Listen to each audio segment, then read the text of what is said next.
Hello Sagittarius, welcome back to my channel The Vibes Inside. I am Mariana and I'm here to do your first reading in the new year of 2024. Happy New Year if you were celebrating. Okay, I was actually in the process of shuffling for your reading. Somehow I felt I should turn on the camera, so I'm doing that. It doesn't really matter. I do the same process no matter what. It's the same thing. Okay, so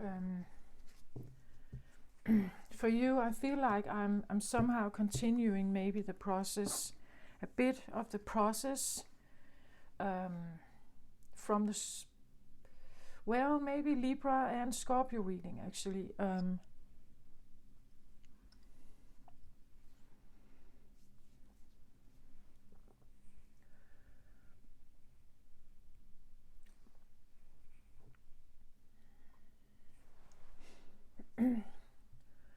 So you could have a look at them if you feel like what I'm saying here may have I will probably reference to something from those readings. I feel like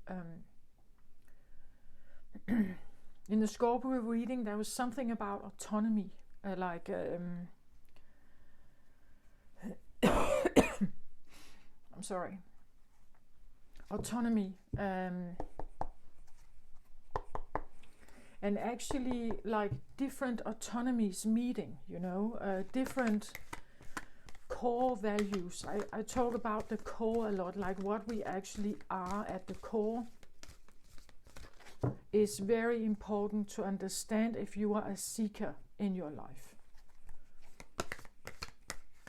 I have been on a journey for more than 7 years now, very devoted, you could say, journey to figure out what my core actually was or is.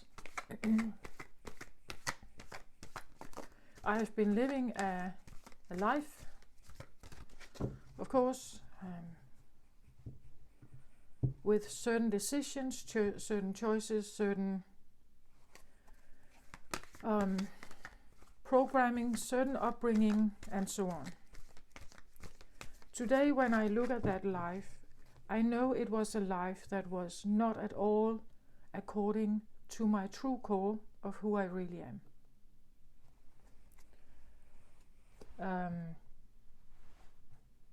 It was a life that was made and done because of certain, you could say, limitations in my awareness.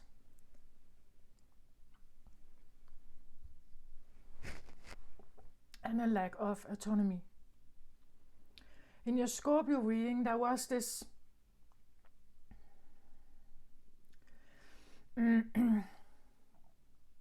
like it feels like a competition. Scorpio, being a masculine water sign, can be driven by sometimes power, the idea of being, you could say,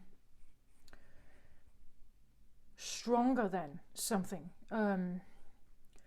But in the Scorpio reading, it felt a little bit like Scorpio was meeting up with another energy that just didn't comply, or it didn't budge, or it didn't fight, it didn't budge, it didn't. And for a competitive water sign like Scorpio, this is frustration, right? Because it's like it changes the ground rules of something. Like standing in front of an adversary who's not fighting with, it's not an adversary, but still an adversary, or a different energy, and there is just no say, like that. It's like no matter what you're trying to send towards it, it just stays in that autonomy. So it can create a frustration when different autonomies collide, Like when different You could also say narratives collide, and they are autonomous in their way, meaning that none of them would like to change that necessarily. Then you can have a frustration. This is where you can have a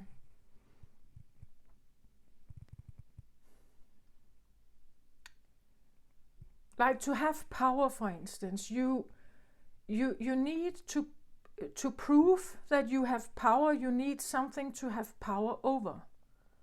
So a person, or if it's the elements, let's say you are you want to convince yourself and others that you can withstand a lot of pressure, like storm and winter. So you go to Antarctica to prove a point, or you climb Mount Everest, right?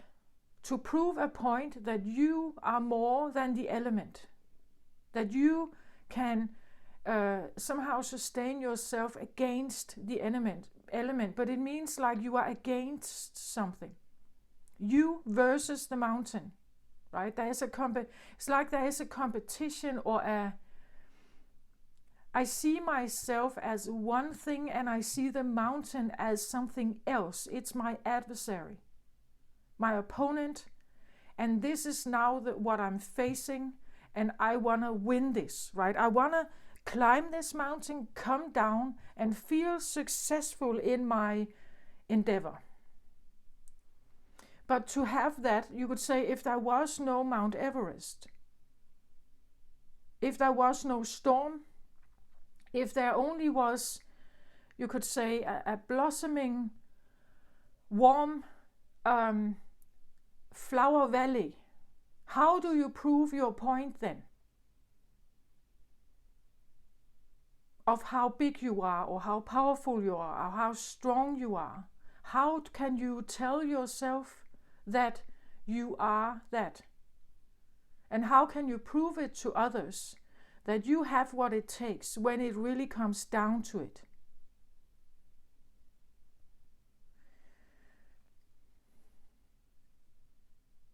So if you stand in front of a flowering, warm summer day in the valley, there is not much to conquer here.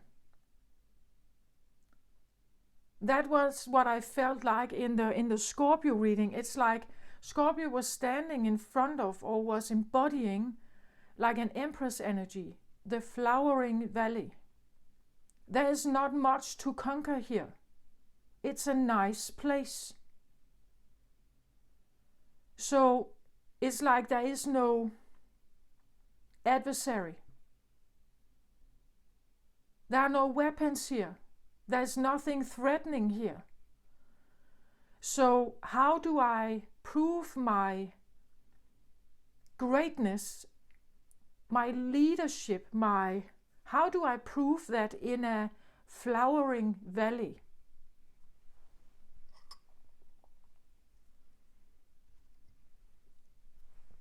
Well, it means you probably have to go somewhere else. Like staying in the valley will not give you a sense of competition. It will not give you a sense of adversary. It will not give you fight, you could say. It will give you peace and calm and relaxation and a beautiful view. But it will not give you the sense of, I have to fight for something, right? So who are you at the core, right? Like, because if you are the flowering, warm valley, peaceful valley, and that is how you want to stay, like you just like the peace and calm. You have no need or wishes to fight at all. Then you would never go to Mount Everest. It wouldn't make sense. Like you're looking for the flowering valley, you could say. and probably never really leaving it because it's nice, you like it like that. That is your comfort zone. It's a nice place, you would say.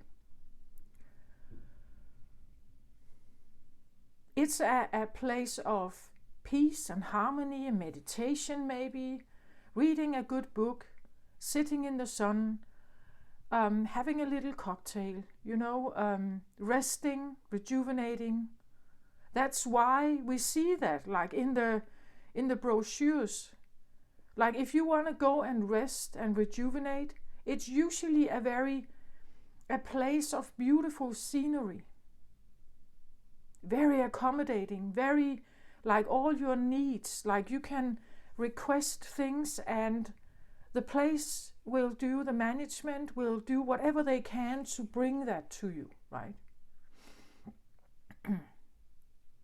So it's very different than the fighting for my greatness of something, for my power, my strength, right?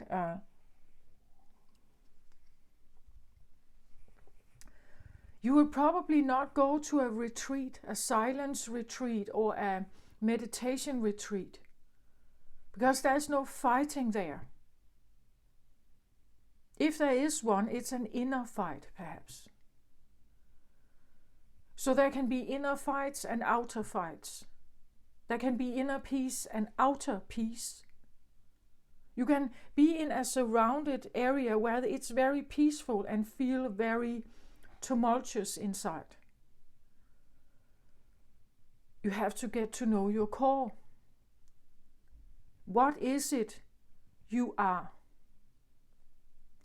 Because everything will speak from that point. Like most of your values would be created from that point. If you feel miserable in life, I will tell you that maybe it's because you see yourself act in a way that is not in accordance with your true core. It makes you miserable to feel the dissonance. Dissonance is very confusing.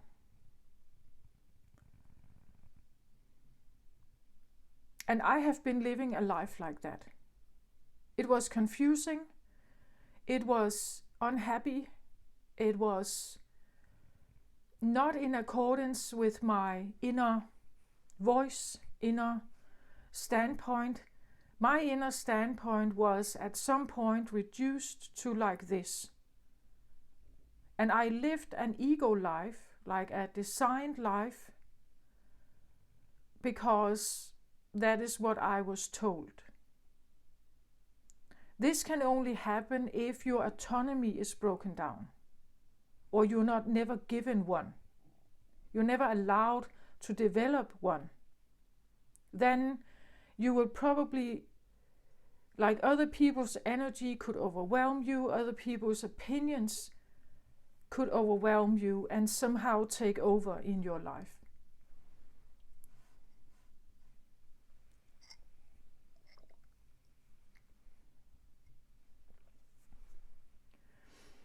So I'm one of those, right? I'm one of those who do not compete.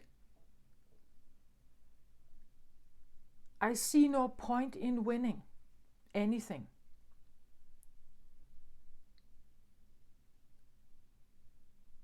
It just means that one side can have a victory and can maybe blossom from it, and the other one is probably less now. It's smaller.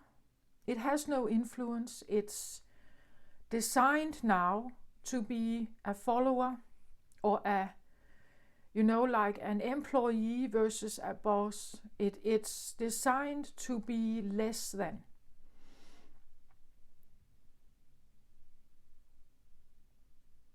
This is what we know. Like that's how the world functions. That's how it has been functioning for thousands of years. It has been like that. There has been some kind of ruler, and then there has been something else. Something in charge and power and something not. This is what is familiar to us. even though we don't like it, even though we want to rebel it, even though we are, you could come from a bloodline of rebels.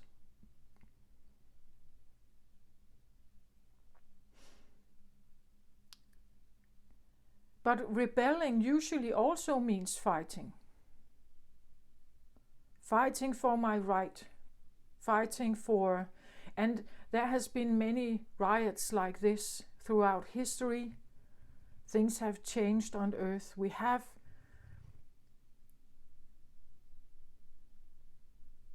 Things have gotten to a different place.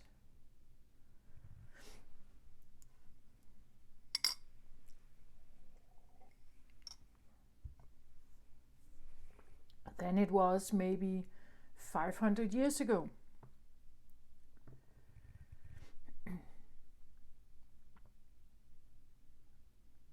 There can still be a feeling of imbalance.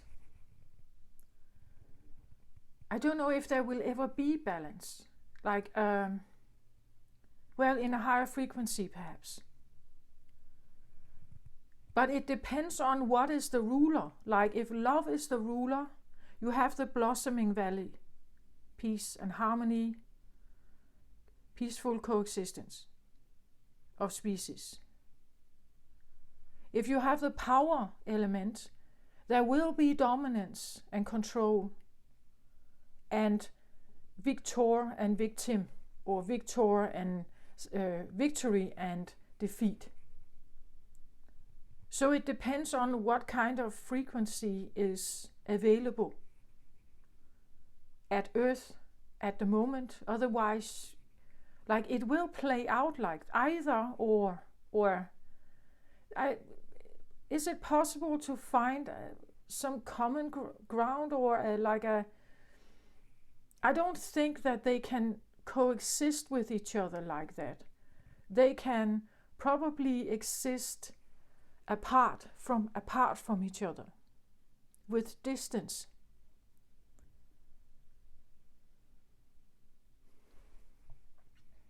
Like the Tibetan monk monasteries in the mountains that are separate from New York, That distance may allow for different energies to exist on the same planet at the same time. But if you put them together, it will probably create some kind of reaction.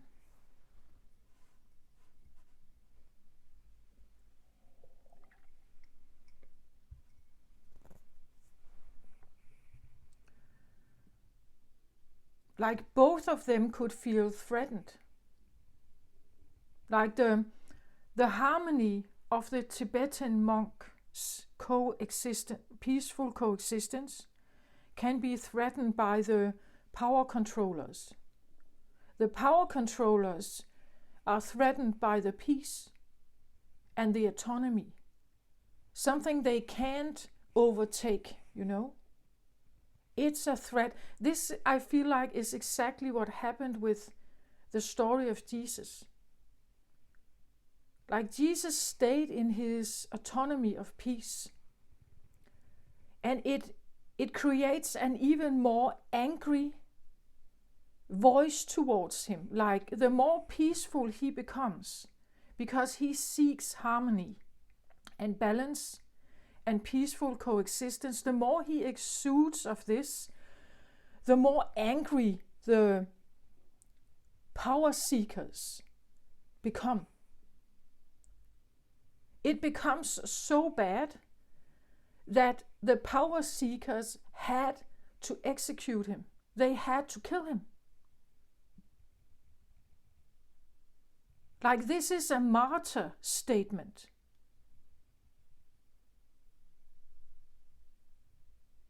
That's how I see it. It's a martyr statement, and that's also why Jesus is such a big story, right? Because he didn't do anything. Like he had no weapons. He was very peaceful. He was very quiet.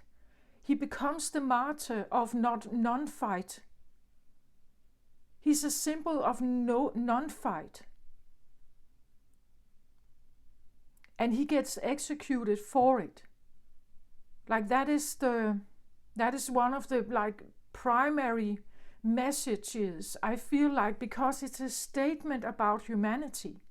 It's a statement about seeing what we have become, what we are, what state we are in. What state we are in.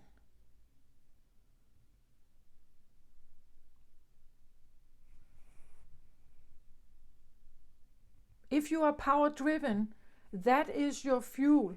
If you are peace driven, that is your fuel. Right now on earth, with the vibration we have, I don't see them coexist. I don't see how. Like they would always collide with each other and none of them would be satisfied. Like that's what it is. I feel like that's what we are dealing with every day.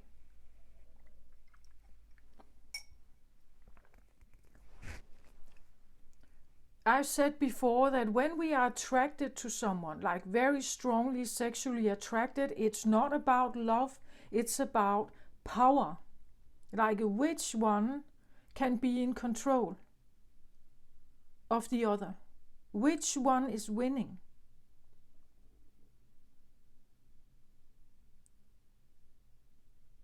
Like making two opposites come together and unite, there has to be some yielding. Something has to yield. Otherwise, it can't come together. It will repel each other. So drawn to be repelled, that's or drawn to be united, but one will yield to this. One will face the opponent knowing that, oh, I can't win this. One, you could say, becomes the sacrificed Jesus here.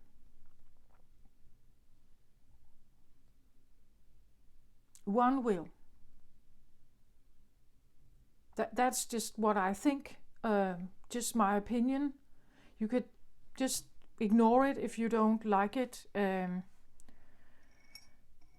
But that's my opinion. I'm just saying, I've said it before, you just have to know what you stand in front of. When you are attracted to something, become aware of what that is.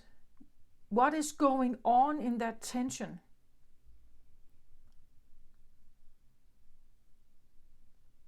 What kind of ping pong is being invited to? What is the narrative here? And just know that both of them have different agendas, different values, different needs. So just know what you stand in front of. That's what I feel like. Just know that you may stand in front of something that is not willing to budge, or it has autonomy.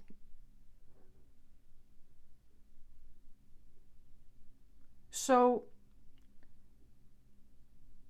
it will not yield, or it will not give in, or it will not stop attacking you, or it will not seek peace, right?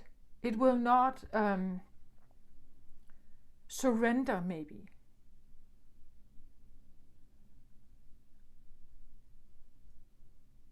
Peaceful coexistence or coexistence with an opposite means that one of you have yielded to the other, seeing them as most potent or maybe most right, you could say, or better or something. I don't know which one, but one of them, to coexist in our world as it is right now, one must yield.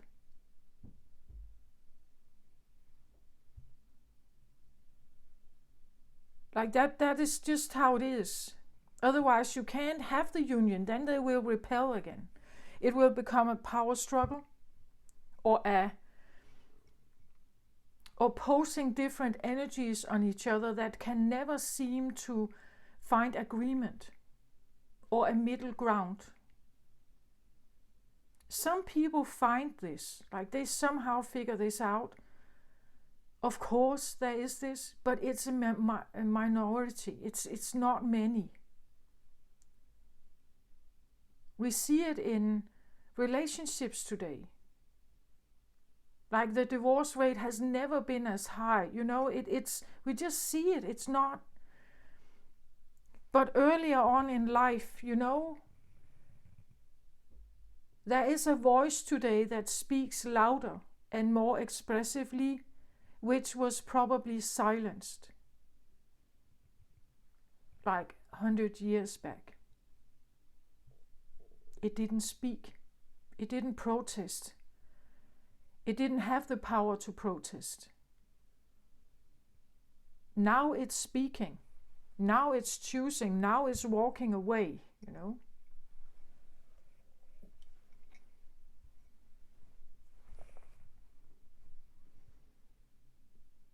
We know there are many stories on earth that talks about oppression, slavery, not just in Africa but slavery around the world. Many people today, I believe, feel that they are somehow still slaves. Slave to a 9-to-5 work, still feeling, maybe on a subconscious level, a bit like slaves. But also not seeing another way out, not seeing that there could be another potential. And also what it requires, because if you do want to stop, if you do want to leave, what then? And what kind of reactions are going to come? What kind of pressure is going to be around you? This is the energy I woke up to today. This is like, and I feel like, again, it's like a never-ending story. It has been like this for thousands of years. Some are peacekeepers, you know, they are druids, and some are power hungry. That's just what it is. It is like that. The sooner we may recognize some of this, and then you can say, but that's not how I am. That's not what it is. We can see the good in the bad and the bad in the good. We can justify it, you know, like he is such and he acts like this because he had this upbringing, like because he had a violent father, or because there was scarcity here, and that's the reason why. So we can justify behavior in other people,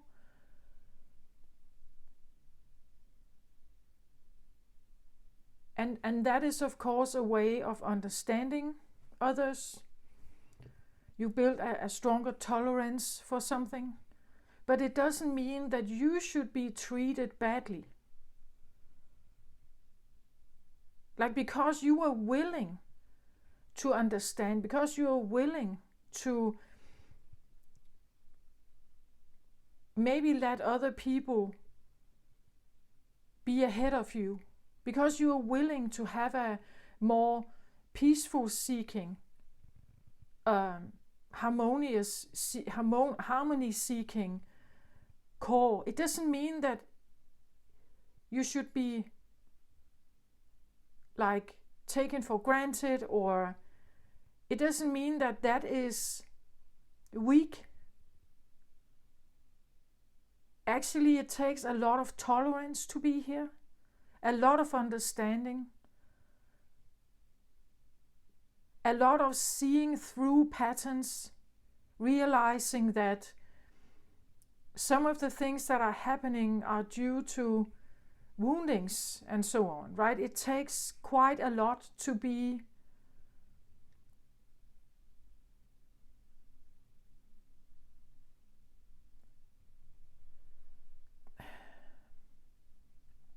it probably takes a lot also to be on the other side, the fighting side, because the fighting side always need an adversary. On the peace side, you don't need anyone really. Like, you can be in your own peace. You don't need someone to like prove, like you don't need to prove to others what you are. But the power hungry, they need to play with someone. Like, they need an outside source of some kind to play with.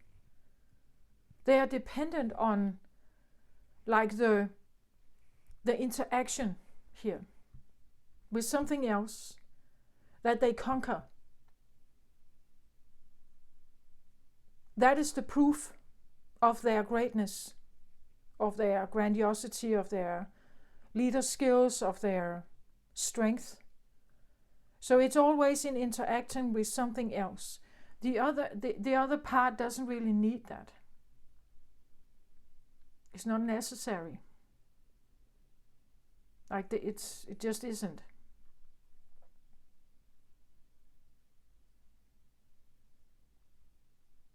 As long as the power people find an adversary or someone to play with them, as long as they can do that, it's not a problem. Then they will probably have victory or maybe defeat, but they will always have something to strive for, something to master, something to conquer, as long as there is an adversary. The peace people don't need that.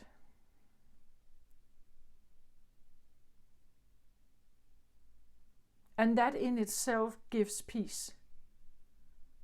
Like, you're not dependent on something else to validate your peace, or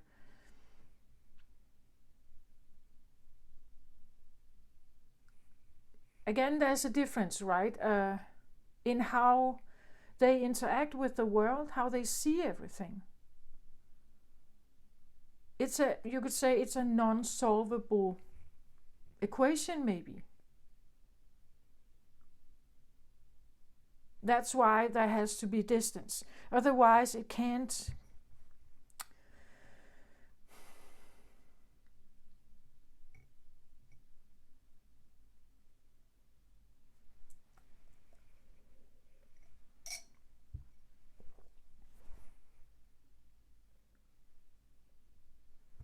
Yeah, that's what so I'm bringing forth this equation. If you have comments, please let me know what you think.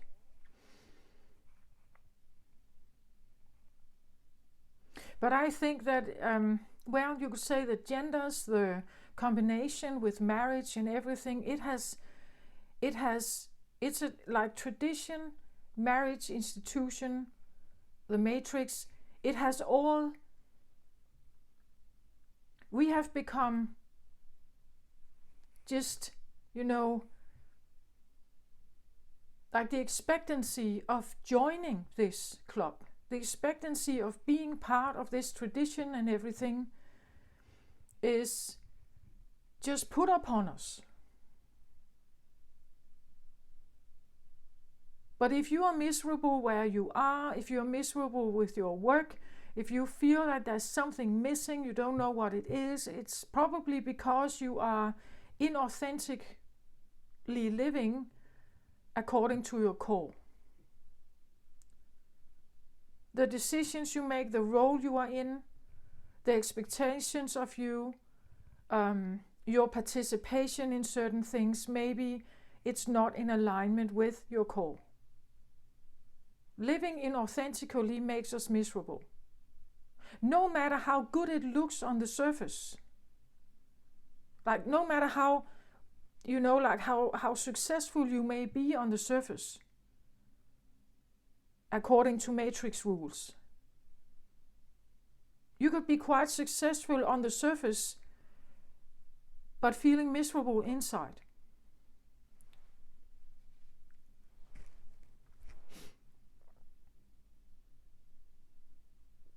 Okay, something like this is here for you, Sagittarius. And of course, you are the truth seeker, the philosopher. You are the one that is actually able to distance yourself sometimes and spectate, like look at something playing out and spectate on it, right?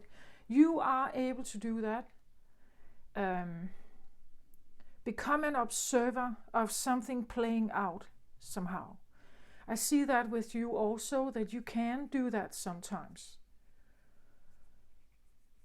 But I also get it that sometimes you, Sagittarius, can be caught in the moment of the matrix like everyone else, like I was, and to a certain point still is.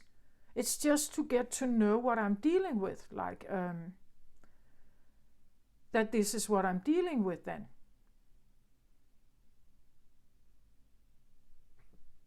If I feel a pressure, it's probably because like something is colliding. That I'm something and this other thing is something else. If I feel a pressure on this, it's like just simply two different energies colliding. Like atoms or protons, right? It's like it's a physical thing, physics actually. That's how I see it. Like to understand it. Because what we do as humans, we put a lot of emotions into it. Entanglement and codependency and all kinds of stuff. It's just confusion. It confuses everything.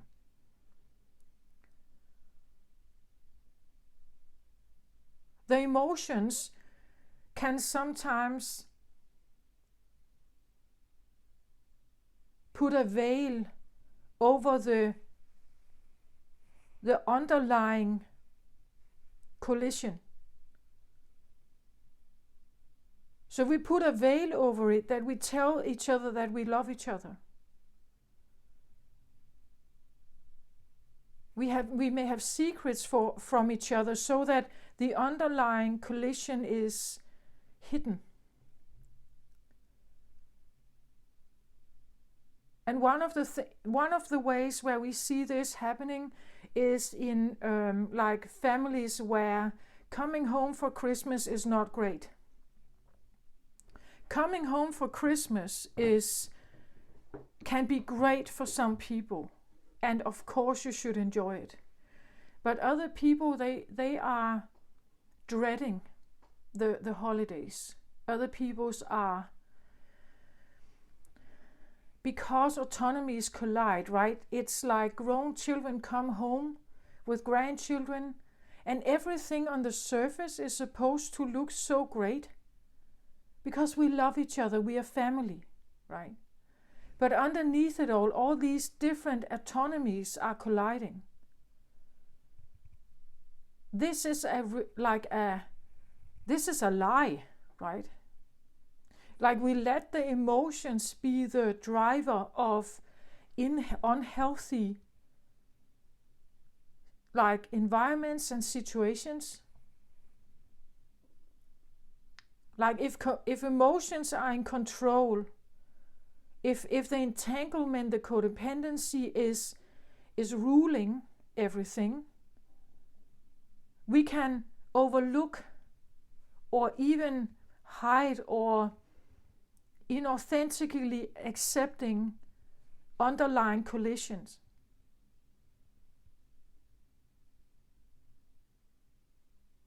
I myself have been very challenged on this.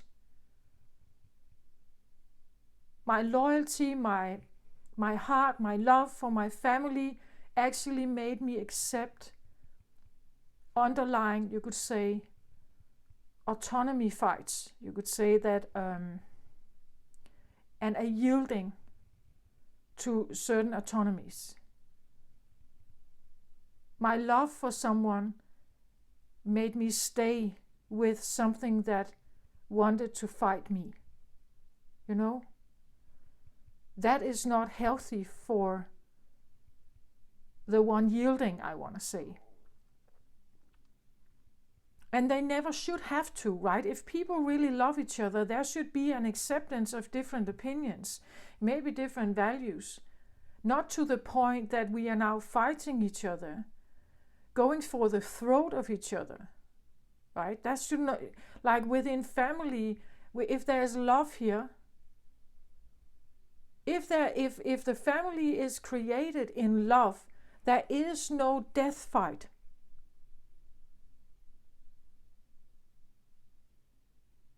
Because if there's death fight, this is not love-based. This is power-based. And that is the difference. I believe that many people tell themselves, my family is loving. But is it really? Like when you look closer, is it really? If you feel unhappy when you come home for Christmas, if you feel like you have to put bonds on yourself, you have to hide certain things about yourself, you have to become what I call the good girl or the good son or the good daughter, behaving in a certain way. You can't be you.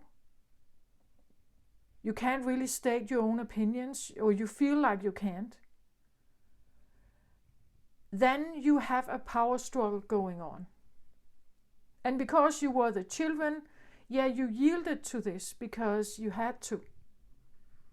You had no choice as a child.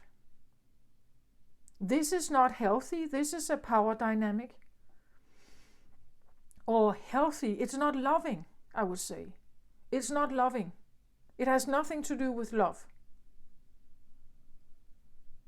A loving home would suggest that you have parents that are recognizing their children may be different than themselves. They have different needs. They need to be challenged in a different way, perhaps, but also supported in their choices.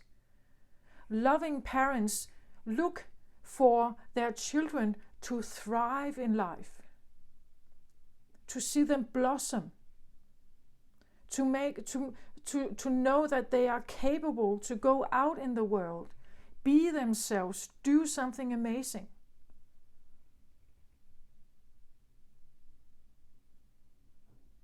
That is a love-based home.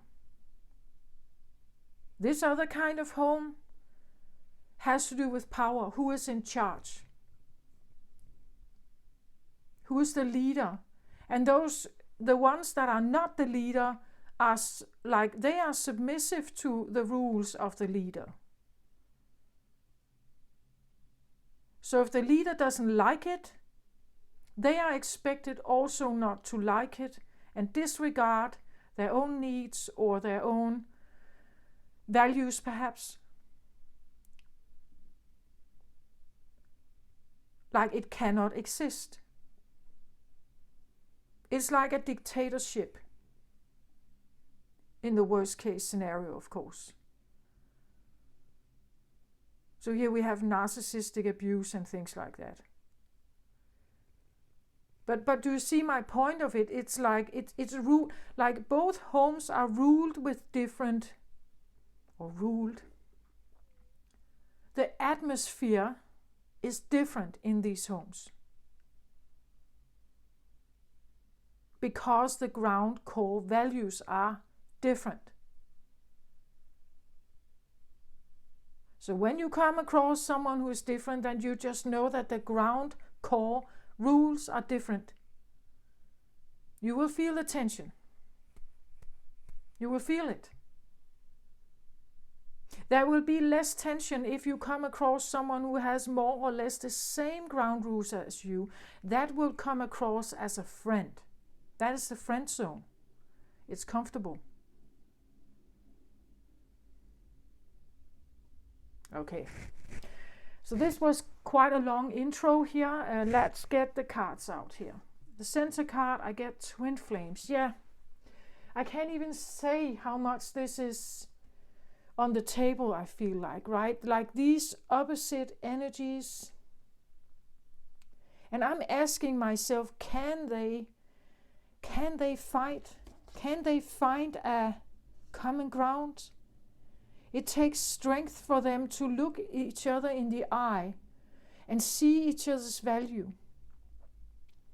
Can they ever, or will it require a mediary? You know, like, will these energies ever be able to somehow figure stuff out, you know, treaties? Or can they ever find a way of being in the same room without a mediary? Do you get my point of this? Like, I feel like it says soul partner, eternal connection. It's like they can't exist without the other. That's the yin and yang, right? But it also feels like this, like an equation that cannot be solved because the ground values are so opposite.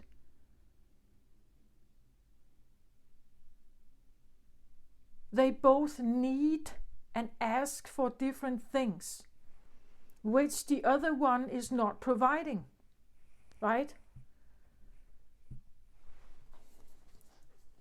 Twin flames, yes, of course, this is in the center. It makes sense, right? Like that is they can look at each other here and they will be so, you know, like you could say fixed in their own energy, their own autonomy. Of course it is important that they know who they are, but will they ever be able to be in the same room? I know that some people have figured this out somehow.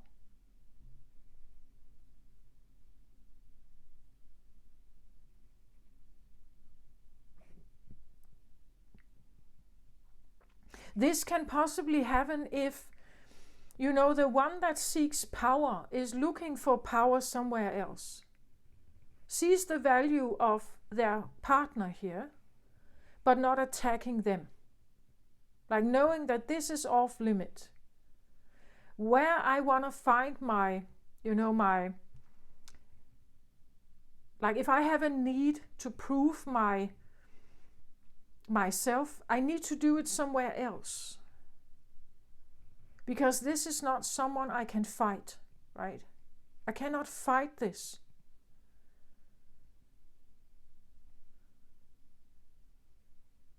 Because the autonomy is strong, right? I don't want to, but I also cannot. I can fight something, I can go and do it somewhere else, but I can't do it with this one. Does that make sense? I don't know. But then you can see if you are, let's say you are a female here, and you have a husband here who is masculine and looks for the win. They will go and find it somewhere else. Meaning they could be obsessive about their work, leaving you more alone. They could be cheating, you know. Like to stimulate their own need for success and victory. They need to like do it somewhere else. They can't mess with your autonomy. Does that make sense? Like that's just how I see it. Like, will it ever be possible to, without the tiger suggests, well,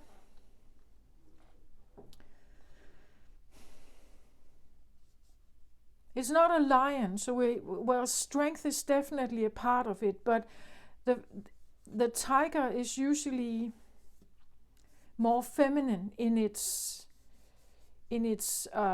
way, you could say. It has a way of, we say that the tiger hunts at night. It's more familiar with the darker realms or the yin area. For these to be able to understand each other, it takes a lot of feminine energy, like and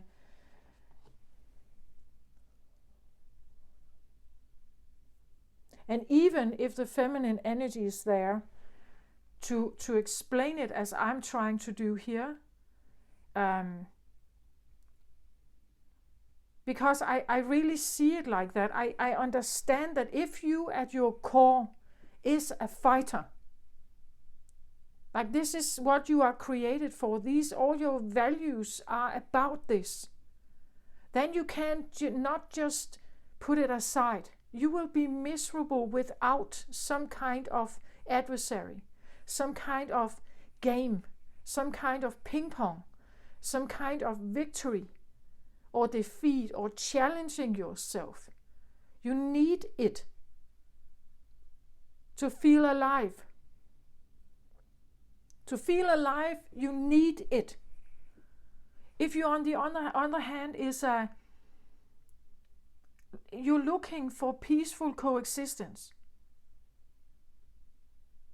you are not about fighting. You are about peace and harmony, relaxation, rejuvenation, love.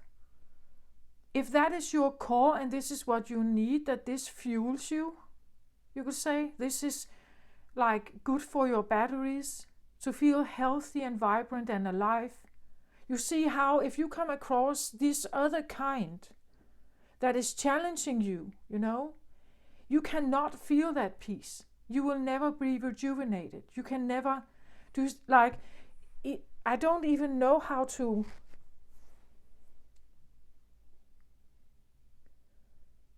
It's like an unsolvable equation.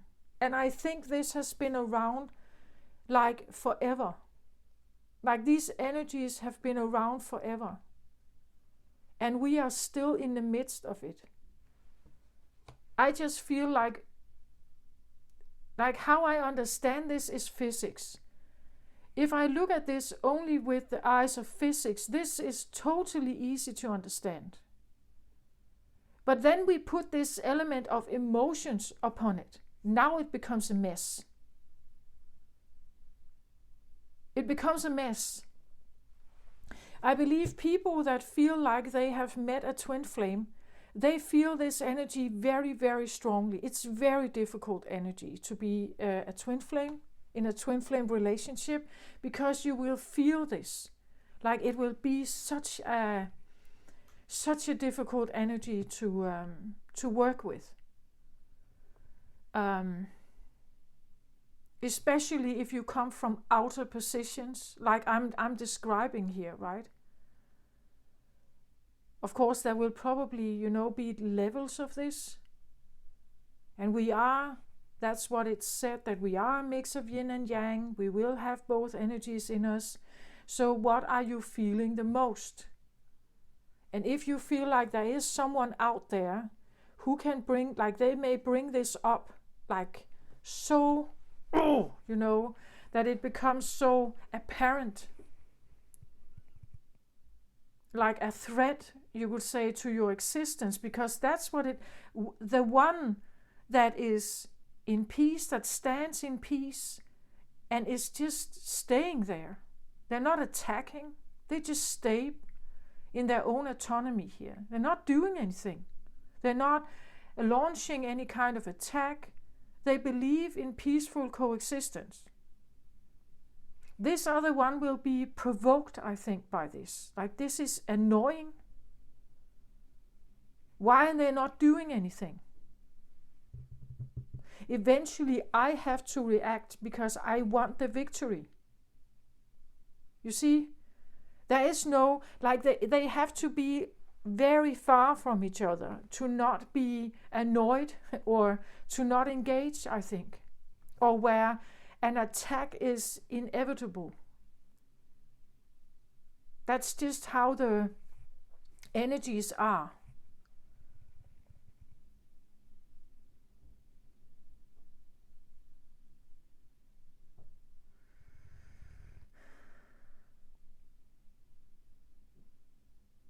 That's what I feel like. But please comment, right? Please comment if you disagree, or you see it in a different way, or you have experience with this. I have experience with this.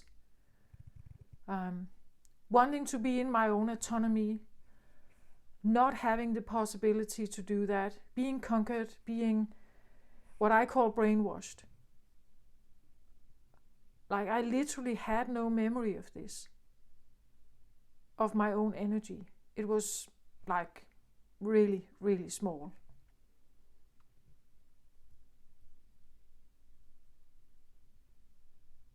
Anyway, but this, do you see now why I have this? Like it's an inevitable energy. You could be dealing with someone where you feel like they have to budge, they have to give, they have to like see me differently, they have to understand where I come from. It's their fault, you know. But if they at the core are so different than you, they will never be convinced, right? They will never be convinced of your argument. It's not possible. It's an unsolvable love story, you could say, or it's an unsolvable, that's probably why we have the yin and yang, right? It shifts back and forth here. It's a colliding energy, you know, that is always attracted to each other but then bounced off. It's so, yeah, it's extremely sexually alluring. It comes with like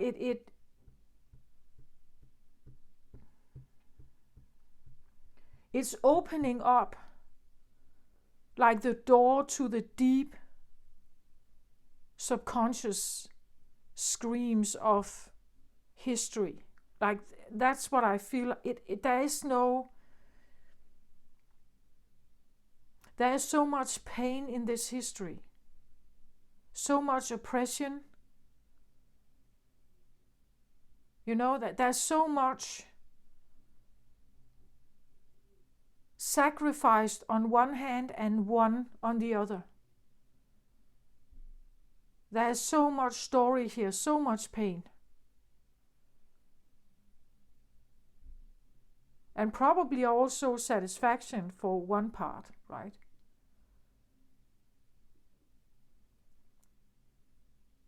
And Jesus is the perfect martyr for this. He shows this, like to a T, like this. What he did was staying in his autonomy of non-fighting, of peace. But that existence, that exudes autonomy, that exudes immunity to any kind of verbal or even physical attacks. He did not fight. He did not fight, you know. He did not yield to the rules of fighting. He stayed autonomous, and that is a very special message.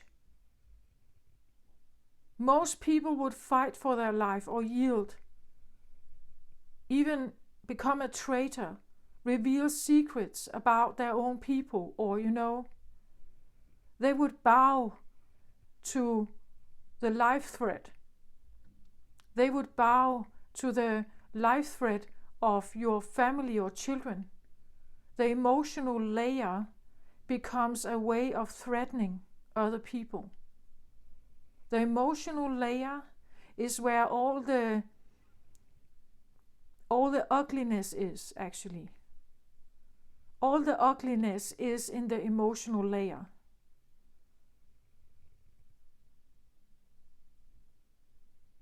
The love we feel for closed ones, families, if they are threatened, we are willing to betray ourselves. We are willing to even betray our country or if our loved one is threatened. The emotional layer, this is where a lot of ugliness is played out. About an underneath autonomy clinch. That's how I see it. Like the emotional layer is a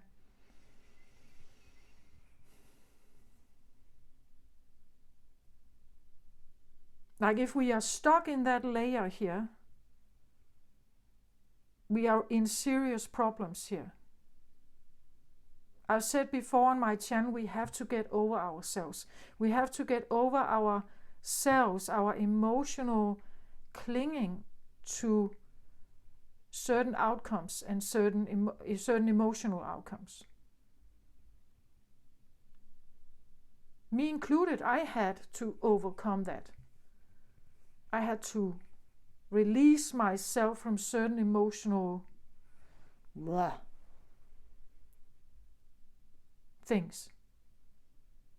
To see this, to be able to see it.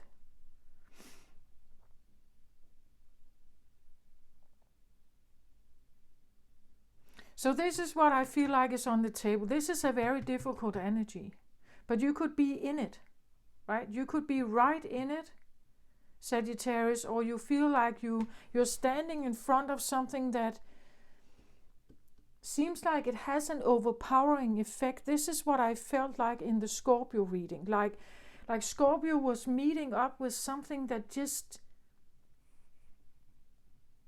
it was extremely attractive to go there, but at the same time there was this shade. That's what I feel like with the Jesus story. What is shown with the Jesus story is the state of humanity. That if humanity is confronted with peace, it wants to attack. It wants to attack. A part of humanity wants to attack. That is the face of humanity.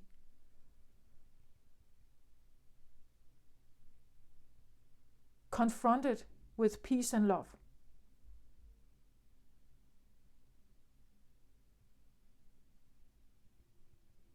So that is why Jesus is connected with the sins of humanity, right? The sins of humanity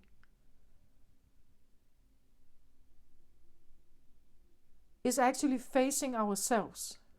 We have to face ourselves. And the emotional ties that we have with each other, how we somehow, it's ugly. Like there's an ugliness in this. If you have beautiful connections, loving connections, of course it's different. But where you feel, and that's what I read for on my channel usually here, right? The scapegoats, the misfits, those that feel they don't fit in, they are not tolerated, they are somehow wrong in some way. Becoming seekers, trying to find their way. This ugly going on between you and others, that is on the emotional plane, when you know deep down that this is a misfit. We are a misfit. But because we tell each other that we love each other, and we have children together, and we are family, we put this strange mask of love bandage over something that doesn't really go together.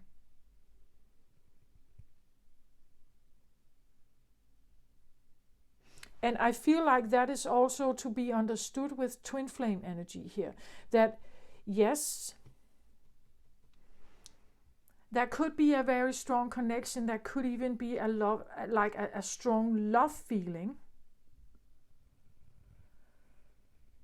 And I think it has to do with like if one is not present, the other one doesn't know who they are. Like if I take the power hungry out of the system, that just is one energy. They don't know much about themselves unless the other one comes into the picture. Now they are confronted with all kinds of the same thing with those that live in the power. They will seek it. They will seek it everywhere until they meet something that doesn't budge. Then they will become aware of what they are. So without them, you can't know who you are and what your true values are.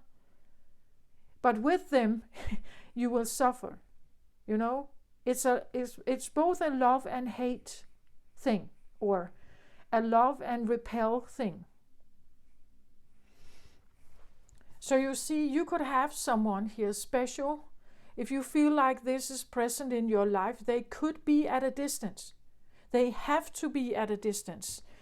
You will never be able to see them with a certain kind of respect unless they are at a distance,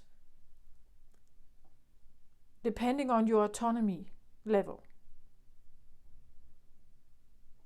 Right?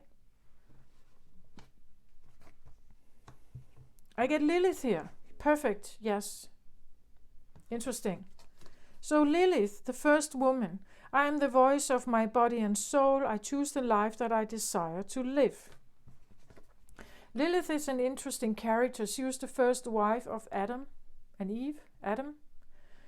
But because she was seeking equality, because she was seeking to be equal to Adam, she was condemned from the Garden of Eden to a life outside, as an outsider, right? Because what she was seeking was what you could call coexistence, peaceful coexistence. Because she was condemned, she became angry. And by the church and, well, the story in the Bible, she was told that she was a demon because she didn't comply. Right? We know, of course, that the Bible is written. It's a construction, it's a narrative. It's actually just a story, more or less. Some would say this is not true. It's a holy story, and of course it is to certain people. We also know that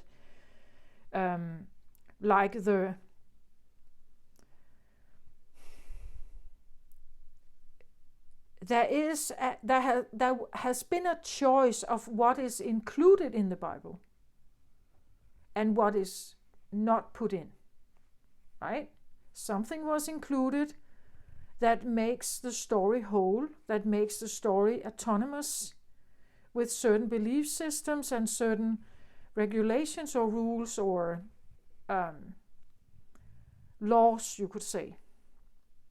And everything that doesn't fit in here would be like Lilith here. That would be, it's condemned, it's taken out. For instance, we know that there is a Gospel of Mary Magdalene, which has never been included in the Bible because it doesn't conform to this more masculine-ruled version and how church has been working for centuries, thousands of years. So Lilith is the opposition. You would say she wants a more equal coexistence. You could say an equal coexistence means that there is no upper leader. Like each of the different versions or groups are autonomous. Like they coexist with each other on equal terms. So this is a leaderless existence, which we don't know about. Like we are not familiar with that. It doesn't exist, right? Very few places on earth, I think this is even a thing. Where communities or groups can coexist.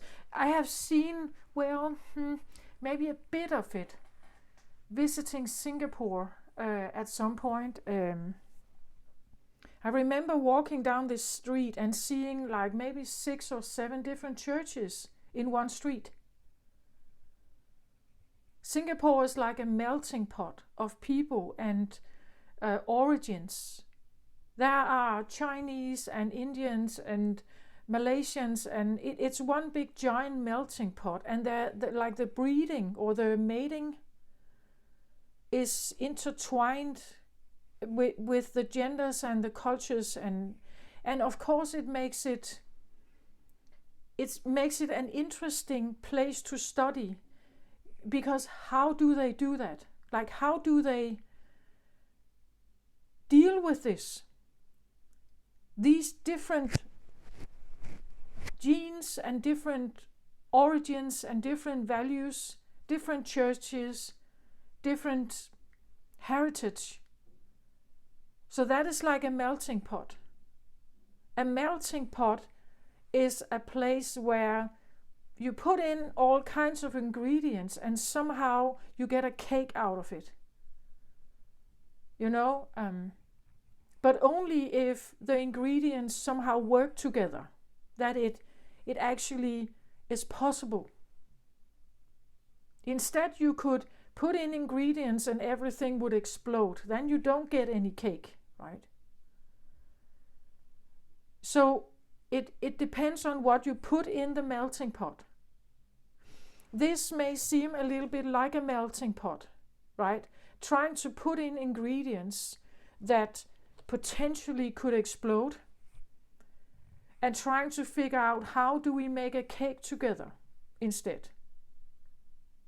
Can we find common ground about something without losing our core positions?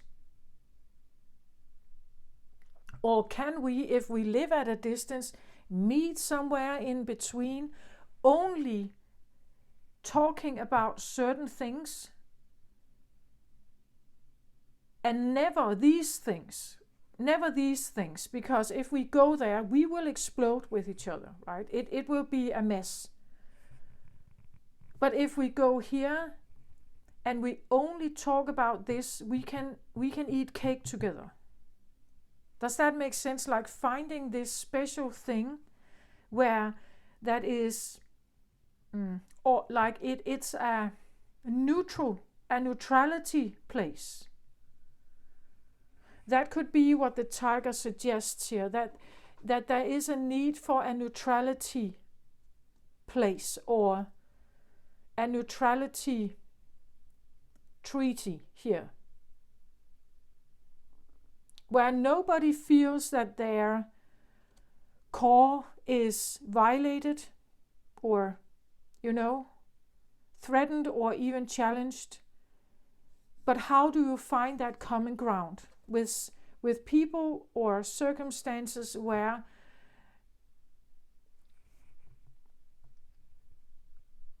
is it even possible? So you have Lilith on one side here. She's asking for equality. She's asking for it, I think, peacefully here. I think in the Bible it was said that she wanted to be on top, so it suggests that she wanted her to be in charge and Adam as a follower. Could be. But we could also talk about simply coexisting on equal terms, that we are equal, and we go through the Garden of Eden.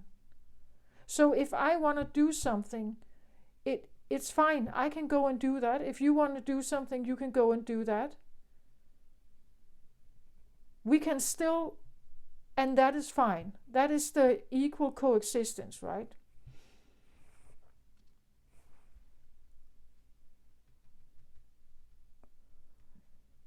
Okay, let's have a look at the other one here. 8 of Water. Well, 8 of Water talks about walking away. Walking away from something you have invested in emotionally. Like walking away from the idea of maybe eternal love here with someone. Like maybe you thought someone was your twin flame here. I want to say twin flame is not the same as a soulmate. Soulmate is easier. Twin flame is very, very, very difficult energy. Like you really have to strip it down to the core of who you are to understand how this works and how you may perhaps be able to find a common ground. And this emotional, lovey-dovey, romantic thing is just be mindful of that. Like this can be this is a mess. It's a mess. It can be a mess.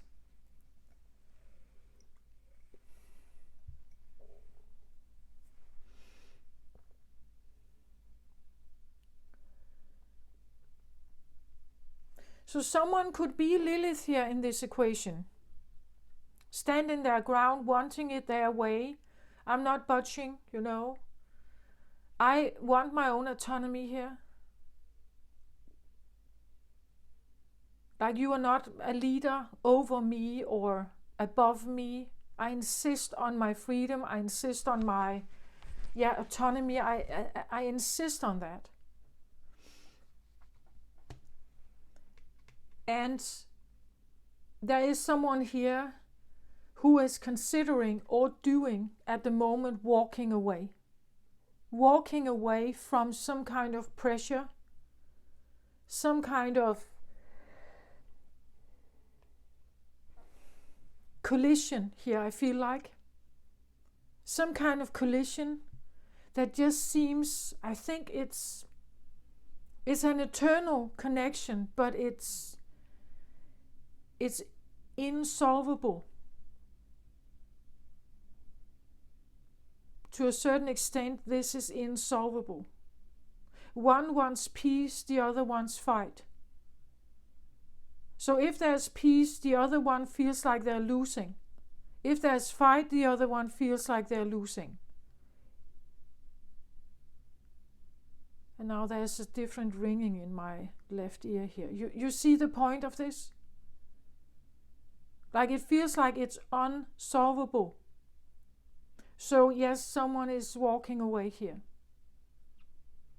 Again, I feel like there could be a lot of misunderstanding here.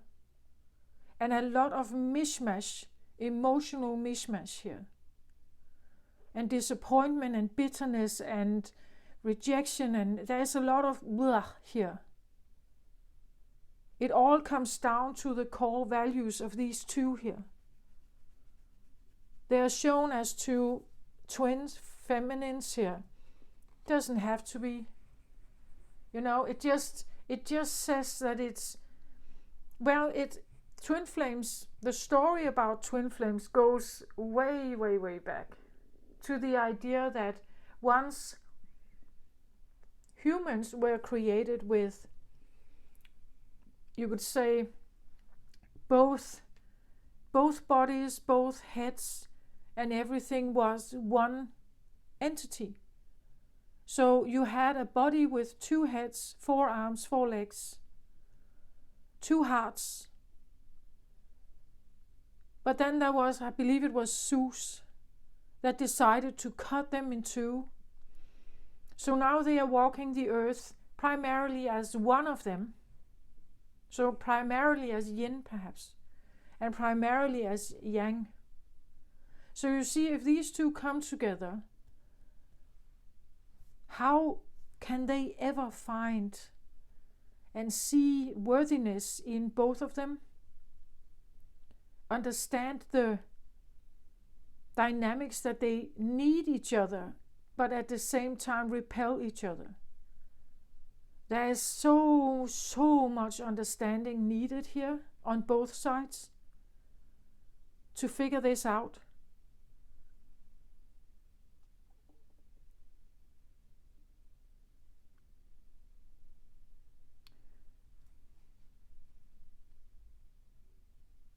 The walking away is, I feel like, inevitable. And that's why we also talk about twin flame journeys, that there's a lot of separation.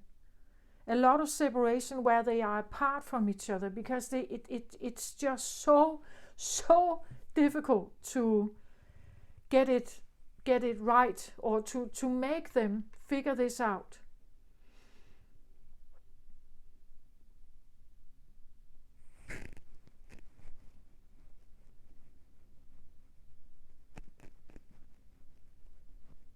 Quite difficult energy to deal with.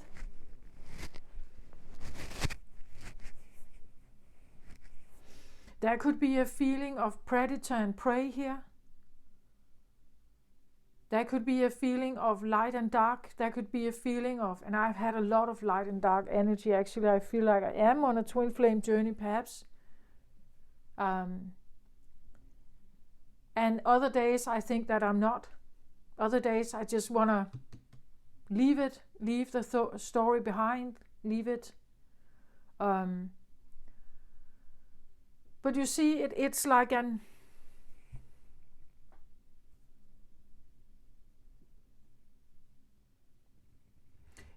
astrology, we talk about that there is this new era coming. The fifth dimension is coming. A more higher vibrational, more love state. So is that actually just what is happening? That there are different eras of each of them? So there has been a time where the masculine is more dominant, and then there's probably a time where the feminine could be more dominant.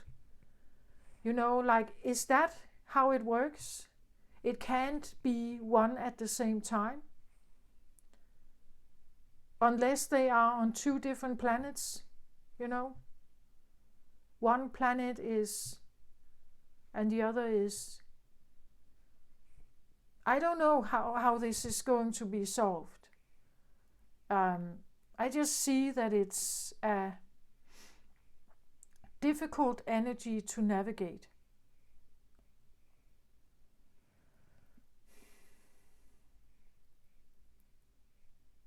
Let's get some of the underlying energies for this. So for Lilith here, I get this one. Twin Flame here is the High Priestess deck here. And for this one we have the Six of Air. Yes.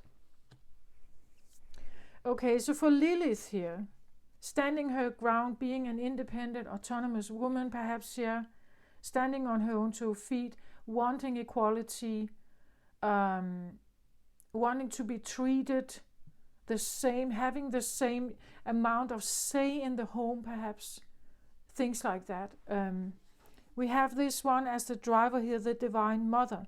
Unconditional love exists within me. The presence of love is the absence of judgment.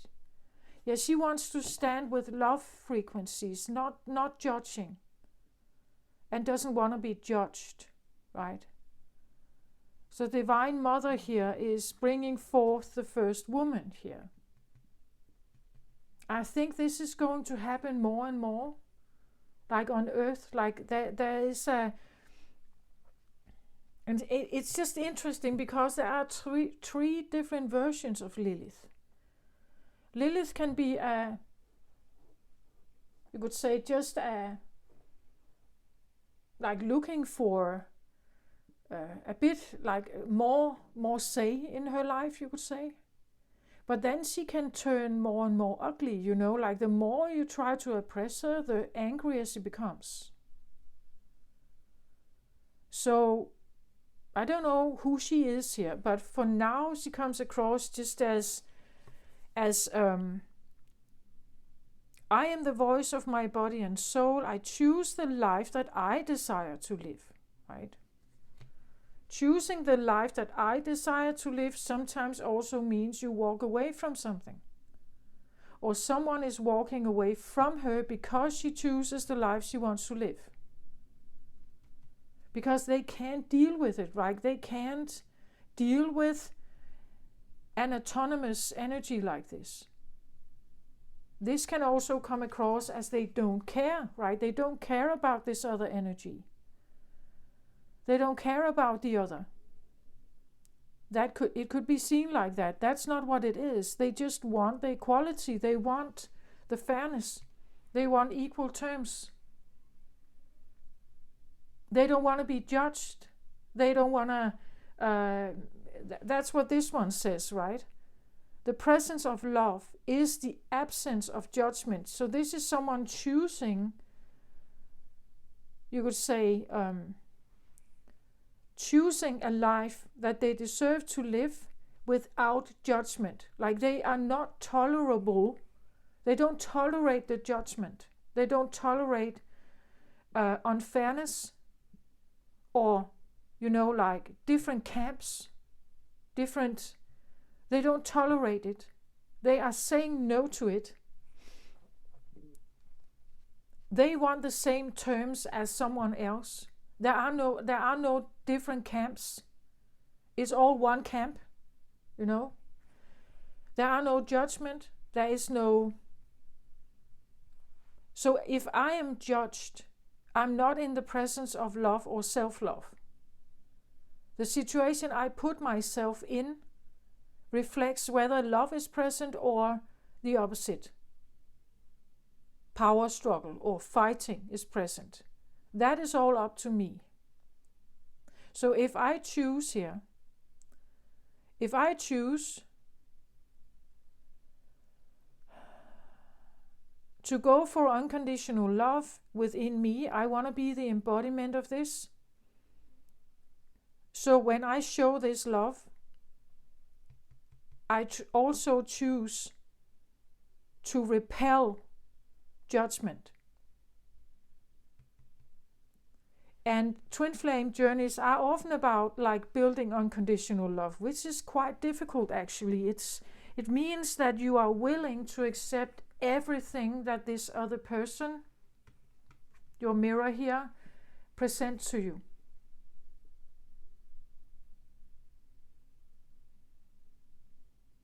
It also means there are no weapons. Like if she wants to stand in unconditional love, she cannot at the same time have her sword out. Unconditional love means embracing everything.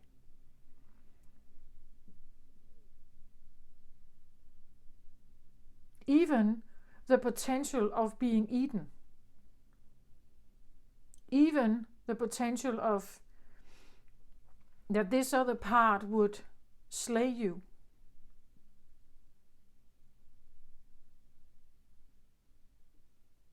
Again, the story of Jesus, just take a look at it. Like Jesus stood there with peace. He did not judge like the king and the soldiers. He did not attack it. He did not. And he was facing that it was willing to kill him. It was willing to do that.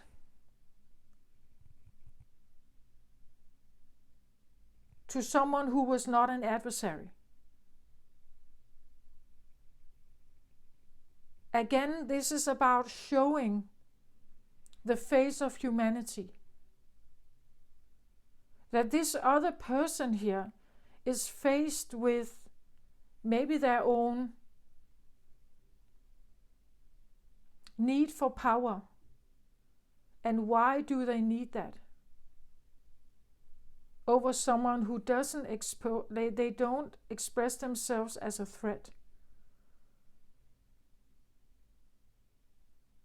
This one is not a threat to this one, but it's like they are creating. This one is projecting that this one is supposed to be a monster, an adversary.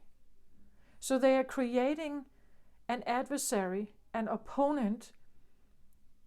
But it's all like a fictional imagination.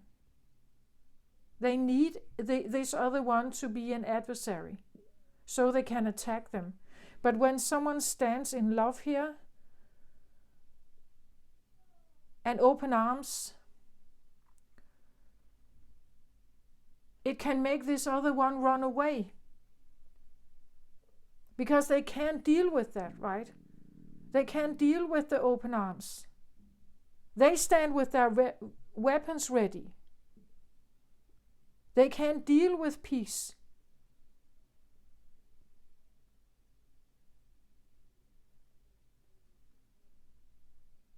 So they have to run, they have to walk away here. 6 of air, seeking calmer waters. That could be, of course, that you seek peace, but it also means that you seek something familiar.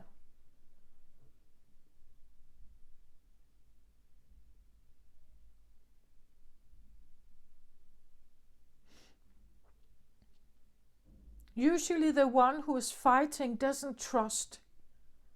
Like to stand over here with your arms open, it means that you have to trust. You have to want to trust. You have to choose to trust. You have to choose that I understand that what I stand in front of, potentially it could attack me. Potentially it could want me down. But I choose to send a different message, right?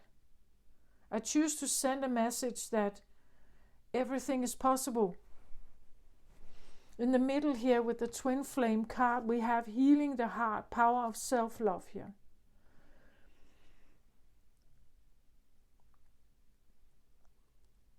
If you love yourself enough into autonomy, you don't need guards.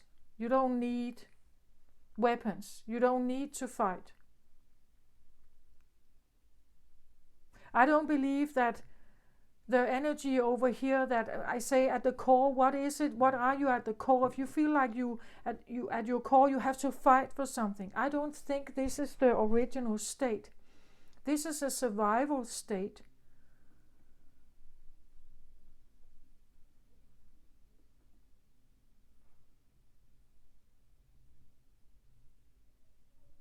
It has come to this, but it's not the original one. It's not your original energy. We talk here about the first woman, the divine mother, the first woman.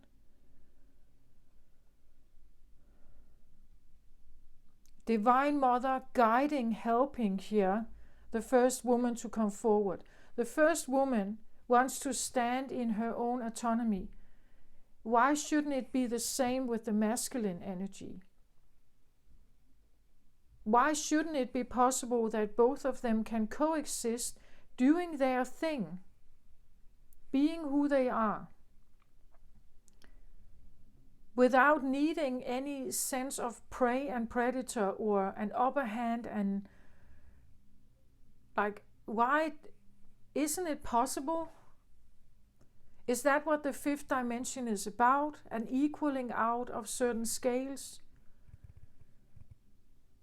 And why we feel that this is like an attack, right? That we feel it's bringing forth all kind of, I want to say ugly faces, right? It brings forth the most ugly face of humanity. When we find ourselves wanting to make others follow our rules, and they're just saying no to it. Like when we face ourselves here, who am I to want to control another energy? Who am I to think that I am more than, or I'm allowed to, that I can just take something? We get to see the ugliest us, you would say. And without them, I don't know who I am. Without them, I don't know who I am.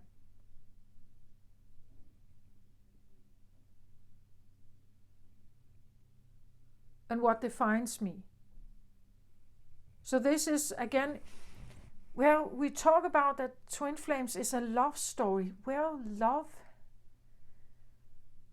I'm not sure in my book that love is the right word. It is love and something else. It all comes down to unconditional love. But there is like a path to it. A path where like energies come from different places to end up somewhere where they can potentially tolerate each other here. But it means that we have to break down a lot of walls on each side here.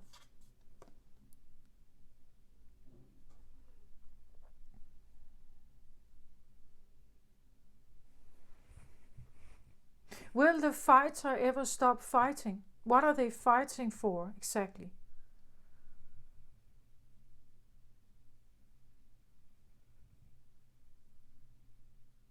Will the peacekeeper or the coexistence worker here, or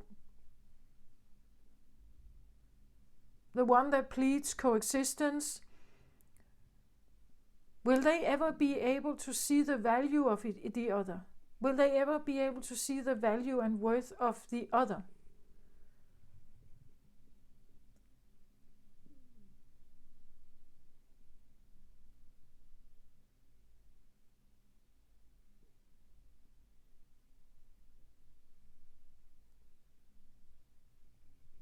You see, the fighter here is a great thing to have around if your flowering, warm valley is attacked. When the harmony or the peace is broken somehow, then you want the fighter around. But you want them to fight for you then, right? Helping you here.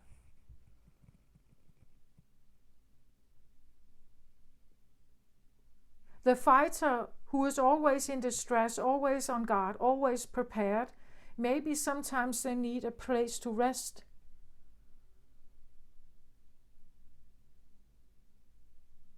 Where they are not threatened, where they don't have to fight. So there is a way of finding each other here.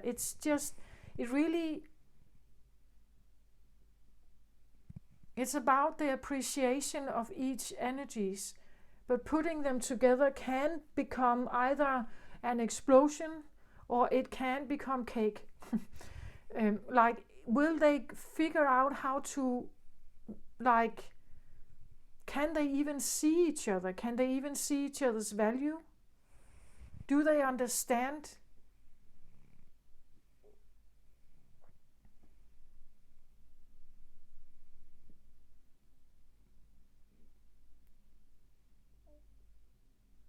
Each other.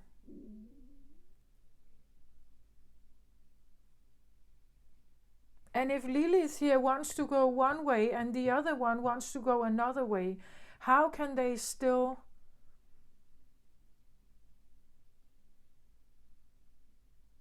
choose each other for a greater good or something? How can they do that?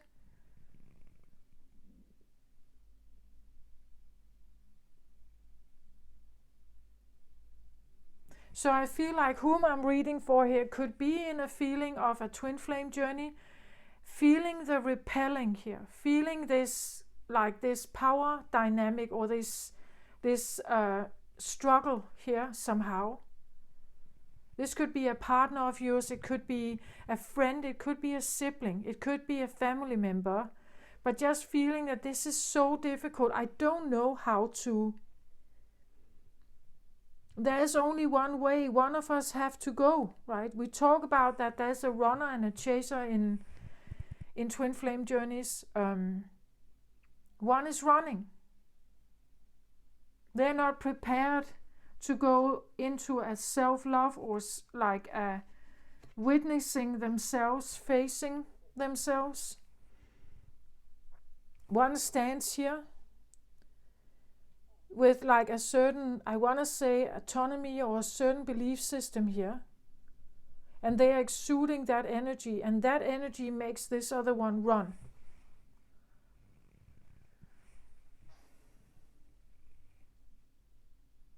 Because either they engage and they fight, but when they do that, they will show this ugly face. As I said, Lilith has 3 different versions. What I know in astrology, 3 different versions. So a more peaceful one, an annoyed one, and a rageful one. So the more she is attacked, the more she will change and become more and more ugly, you could say. Eventually, really rageful.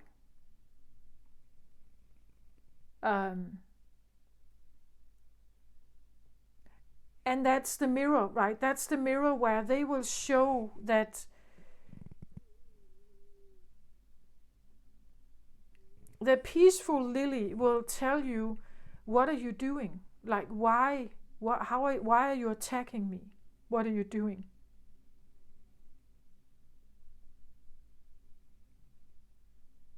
have no weapons here. Why are you attacking me? But as I said, the more peaceful they stand, the more aggressive this other part can become. And the more aggression that comes up, the more ugliness that comes up here, or the more like maybe even not feeling you have control over your own power desire. The more ugly you see you are, right? The more it's like you're faced with that. You're faced with this fire, this uncontrollable fire.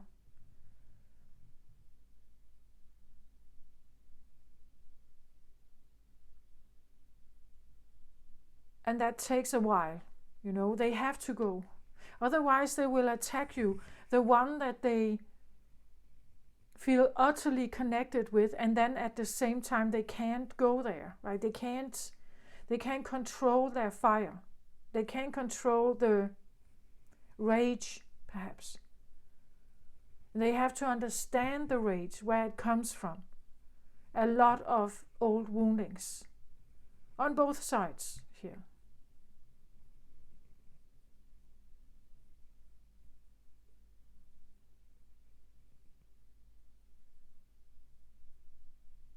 But you know, like, for someone who wants to win, if they have launched an attack, they can't really retrieve, right? If they retrieve, they are losing their own battle.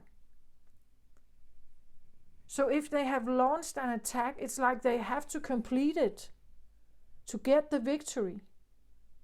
Otherwise, they will be a failure.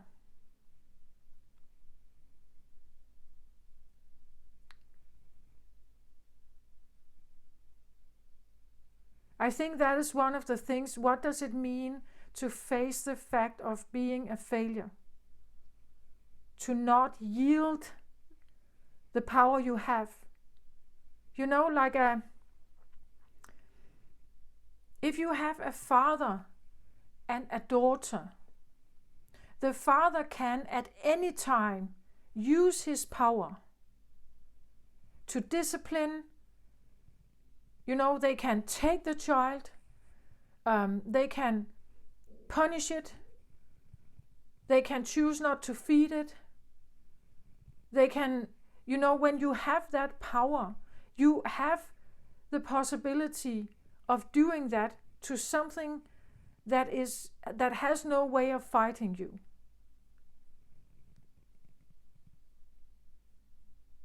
So that father, you could say, has to come to terms with his own power,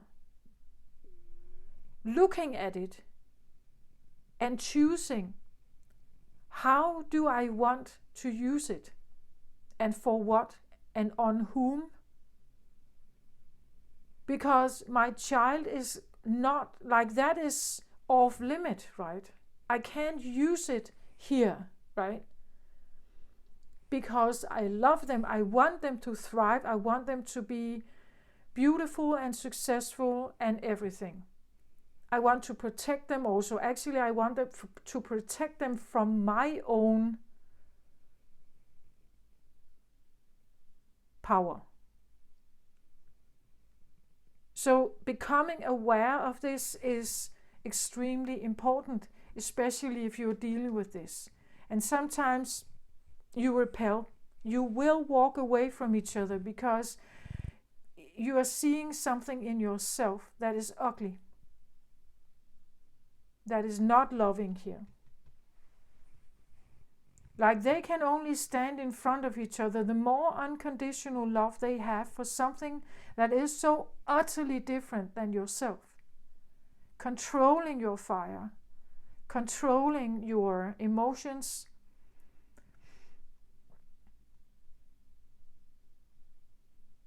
that is, I believe, the key for this.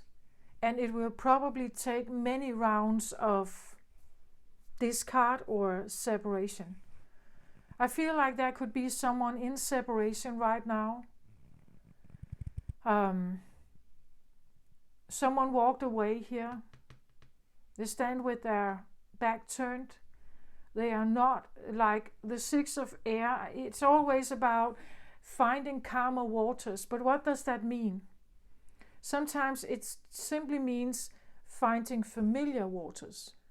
Because familiar waters, if you don't want to do the healing work, if you're turning your back here to like a twin flame journey, that this one doesn't want to accept it, they don't want to be part of it, they are rejecting it.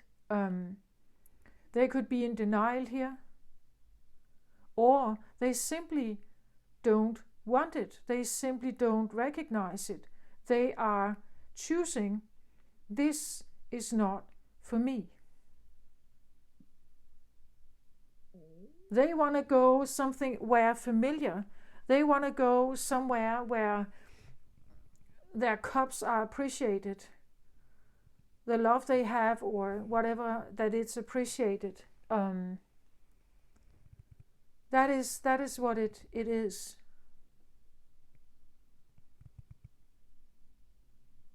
Where they don't feel that their cups are spilled.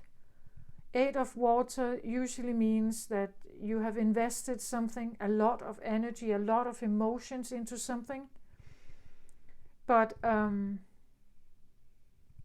it's leaving. We even have 2 ships here, right?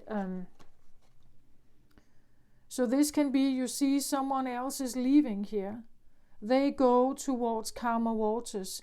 The feeling that something is leaving, perhaps. That something is not there. That there's more distance. That the frequency levels are changing. There is no balance. Even if in separation, I believe that twin flames can actually feel, if someone is ascending, changing their vibration, or descending, again changing their vibration, the other one may feel it to a certain extent. Even if they are in separation, that one live on the other side of the globe, I think they can feel it. If one is dying, the other one can feel it too.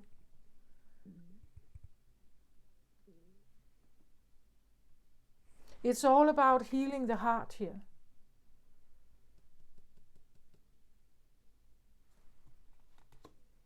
And that's what's in between you, right? That's probably the heart coherence, the heart connection is what keeps you linked, right?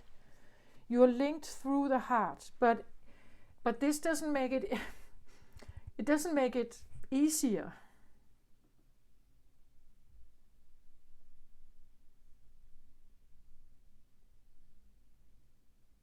Very different and very difficult energy it can really be. I think that some twin flames have very, very long journeys to find each other, even lifetimes. Some have had lifetimes of being very separated and now have a lifetime where they can come together.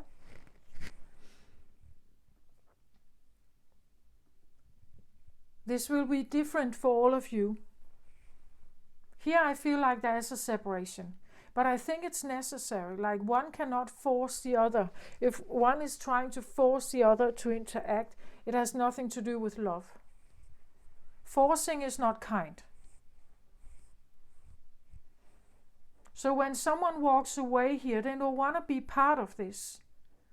Well, then it's because they don't want to be part of it. Like it's not for them or something they relate to it. They don't want to participate.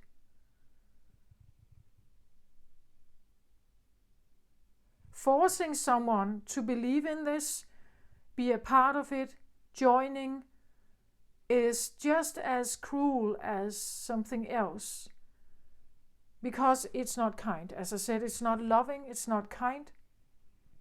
One can be, on one side believing that I am in a twin flame relationship with someone here, but they choose not to participate. Again, that this can be part of a very, very long, or the beginning of a very, very long twin flame journey. You are on the outskirts. You've just started. this entire lifetime you could be separated. Maybe next one, you could be closer. Maybe you will be closer, but never really finding that harmony, right? Some can even consider themselves as friends at some point, or like acquaintances. Like we acknowledge each other, but we cannot never not be together,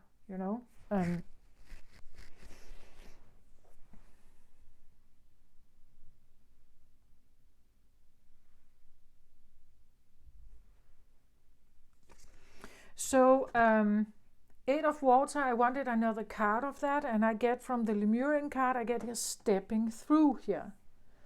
Stepping through suggests that that you go through something. You go through, I feel like the one who is here is going through their own stuff.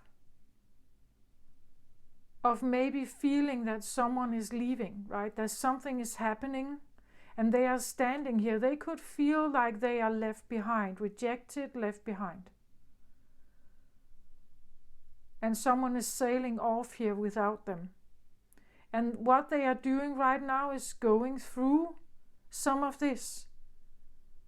Like they look at this, right? They see something leave to find better ways, or a different valley or a different scenery,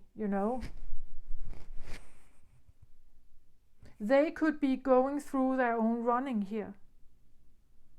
Like the stepping away, I believe stepping away here from a twin flame journey, if you have been invested, and 8 of Water suggests that, this is very difficult. Like if you have had the feeling that this is a twin flame, if you did see them with like a lot of attraction, if you have had that and the bouncing off, this is very, very difficult to walk away. Going through a process here, stepping through, suggests also a cleansing. You could say she looks rather calm here and so on, but stepping through means that you are walking away here can be an act of self-love or self-perseverance or self-protection. I have to move away because you could even say, if I don't move away, my inner monster comes out. My Lilith comes to the forefront, right?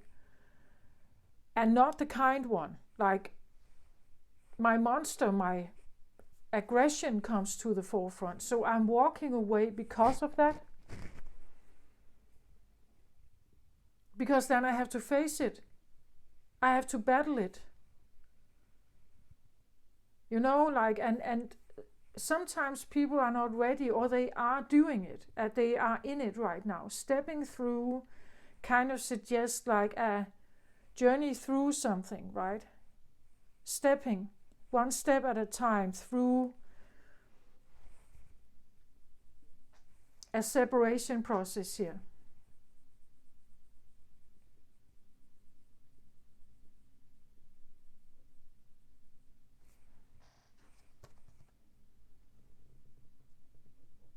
Again, it's interesting. This card, there's this here, like a ship in the background, and we have another ship here. This card definitely suggests this ship is leaving a war zone, tumultuous waters, and sails towards peace. That's what this is. So that's the ship here. Someone may be on that ship. This one stands and is looking at something leaving here. They do have a treasure box here with maybe a lot of money. But this is leaving and they can't do anything about it. They stand here with their treasure This can be a picture of materialism. Money, status, fame, expensive things, you know. And they stand here, and this is what they are left with now. They are left with this, but they look at this.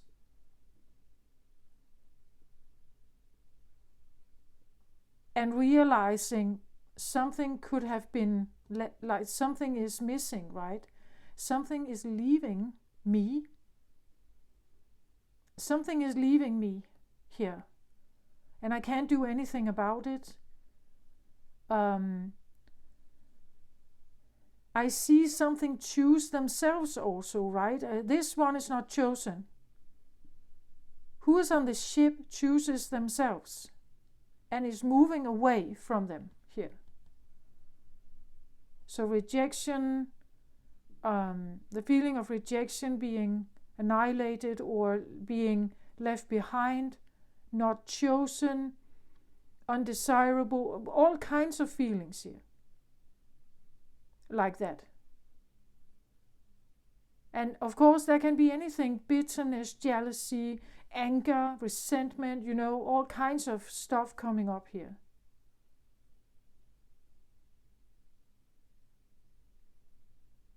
And also the anger that they can't control this, that they have no power over this. And stepping through that means that they're feeling it. They're feeling it. They're confronted with it. They are trying to handle it.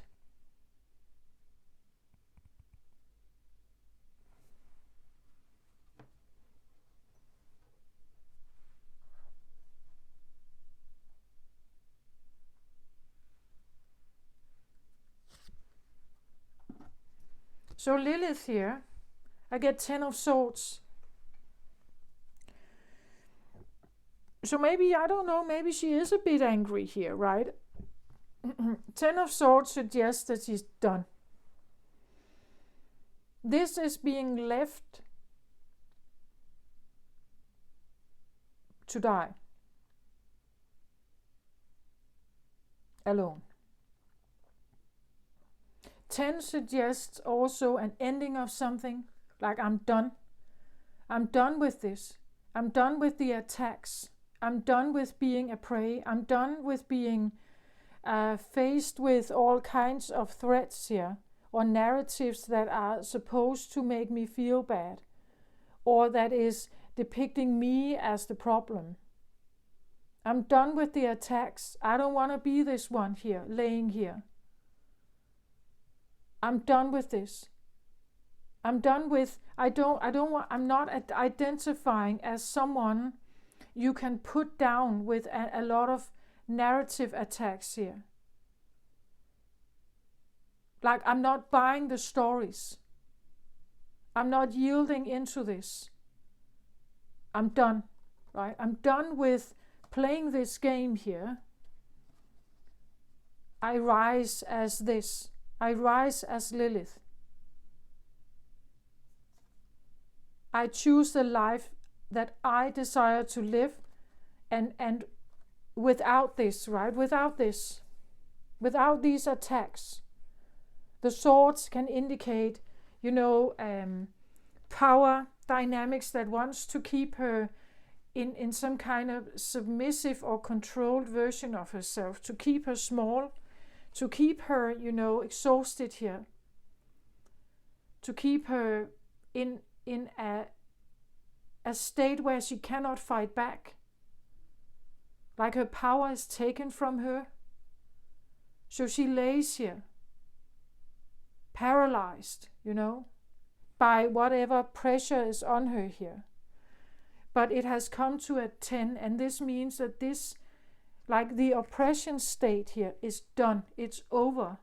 It has come to it's like a rebirth. I feel like it's, because this one would be a victim of some kind of abuse perhaps. But this one is not a victim. She says, I'm done. I'm done with being involved with something where I'm put down here. I'm not playing this game anymore. That's why the ship is here. That's why they're leaving, right? That's why they're leaving, and someone stands here and can only watch that Lilith is now moving here.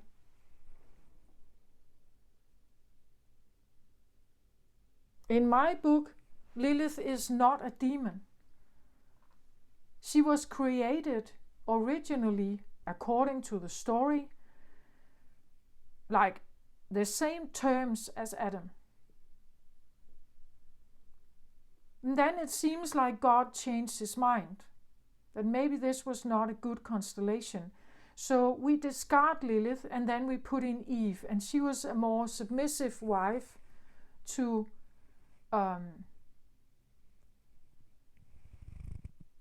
Adam.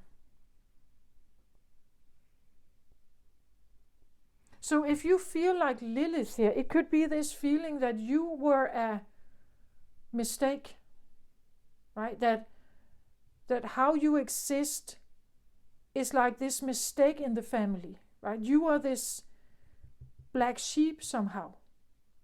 Does that make sense? Because your core is like her.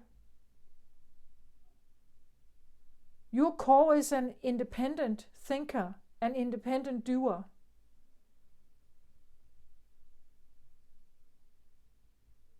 Not needing an approval from someone, or not needing acceptance or allowing or something like that. She doesn't think like that. That's not how she thinks.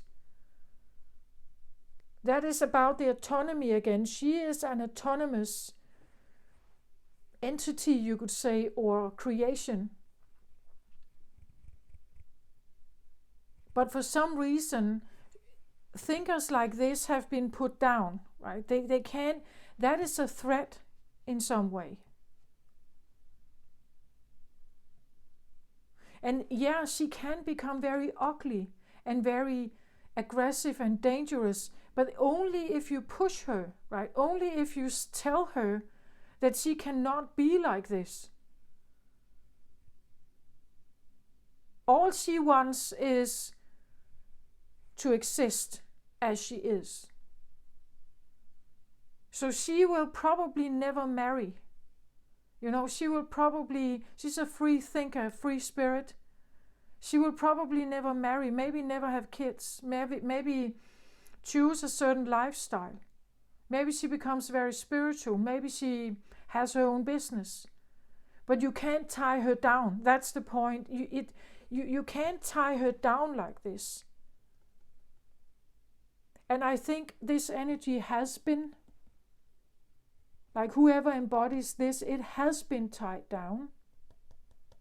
But it's an energy that is, it seems like it's freeing that it's freeing itself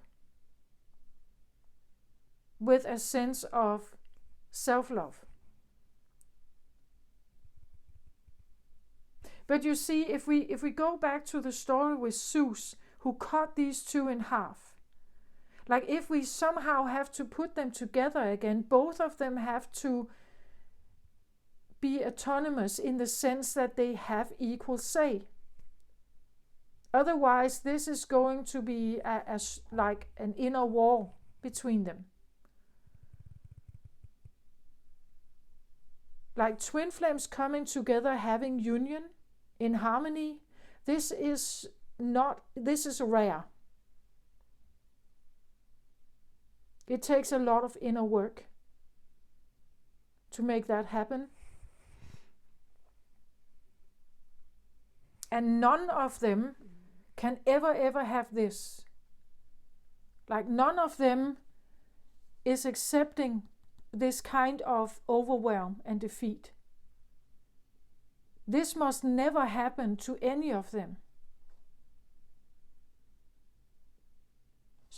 And this is what I'm asking, how do they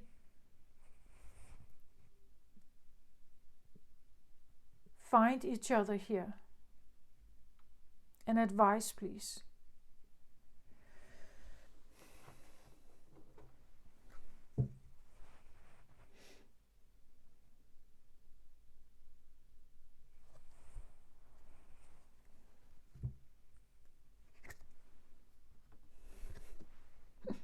So I get victory. And what does that mean, right? What is victory in a situation like this? I think an advice is to think about what victory is. True victory or long-term victory. What does that mean? Like, consider this. What is true victory here?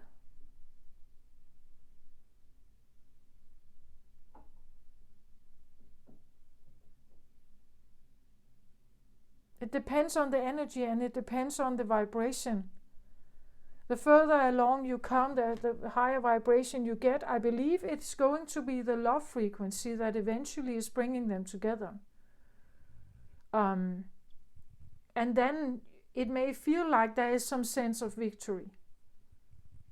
But both of them have to discard or like purge all these lower vibrational energies. They will never ever be able to find each other if both are not in the same boat, you could say, or both are not on the same team.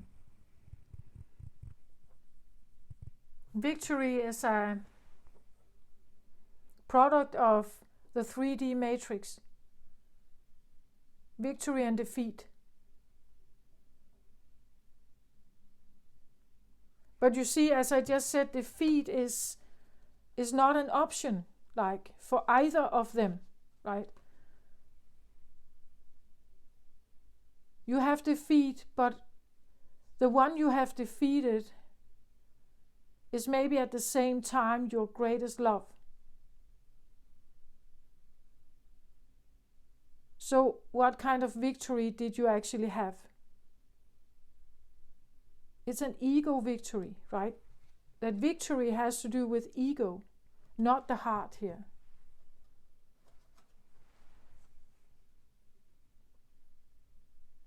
So victory is a state of ego. It doesn't really give you, as I've said before, a wronged woman is not the woman you want to have at home. It's not the woman you want to be the mother of your kids. A wronged woman is unhappy, unsatisfied, maybe angry or resentful, becomes manipulative. This is not the one we want.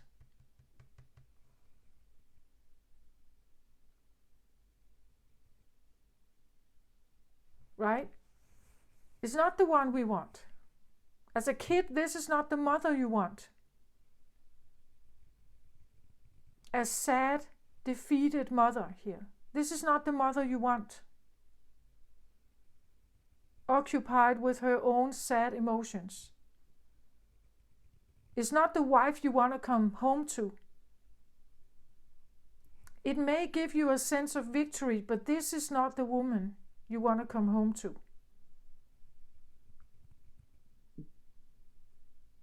And the more and more she is put down here, the more and more, you could say, resentful she may become, the more and more she will potentially put herself on this ship and say, I'm done, bye.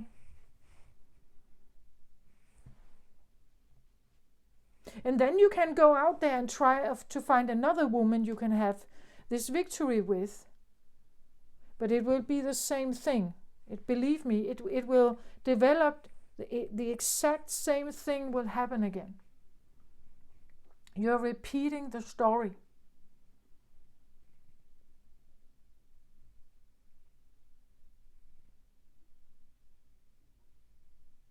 That's what it is.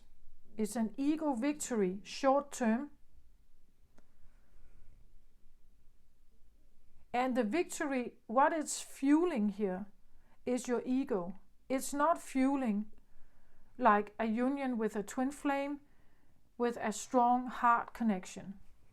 It's actually just creating more separation. And that's why she's moving here. That's why she's leaving. Because it may fuel one of you, but the other one is starving. So eventually they have to leave. If they want to persevere, survive, They're leaving. Again, you see here, starving, thrown to the ground, exhausted, done. No more, almost not any life flame left here. No energy can exist in starvation or under such duress or pressure here. It barely breathes here, totally withered. When that happens, it has to leave. Like it's leaving because otherwise it's dying.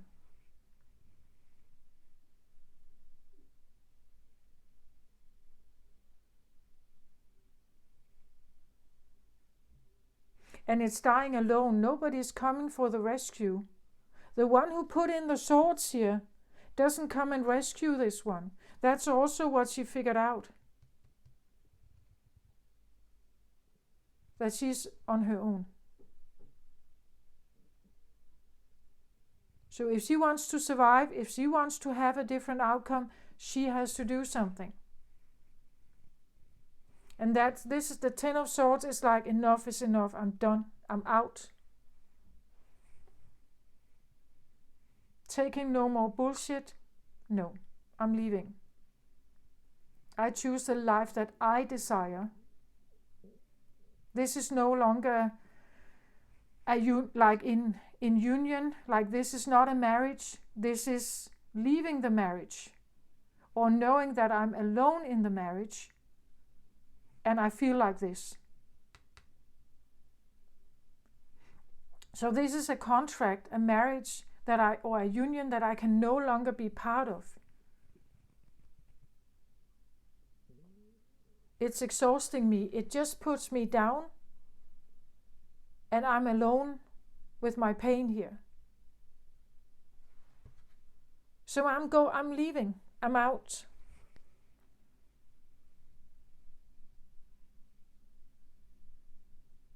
I choose myself now. I choose my own path forward. Even if there's a twin flame, this twin flame may feel it, right? They may go through now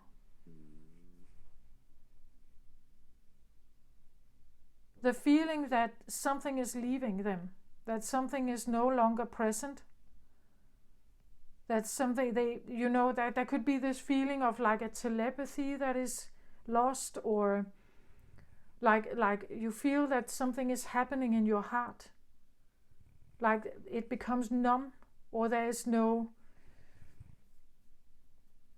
or you just have this sense of rejection somehow.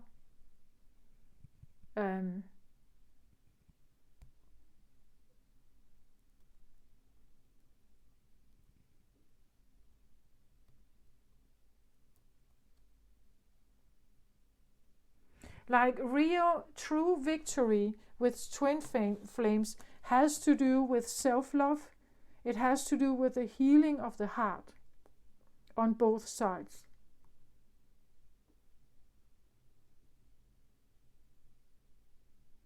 Short term is ego.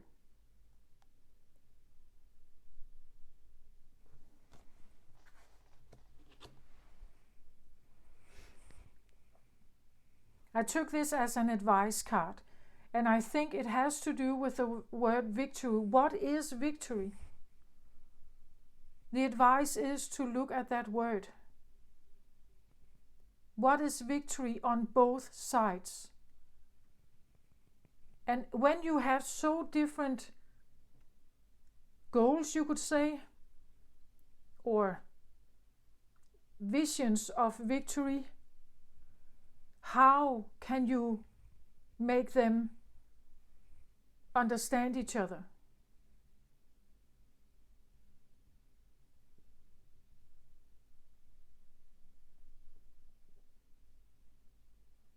I would say that the victory probably also shows something about what each of the sides need, like core needs. On one hand, the coexisting you would say, preacher here. Victory for them is harmony and peace. This is a need, a core need they have. On the other side, the one who wants victory as in, I have conquered or defeated something else. The core need here is power,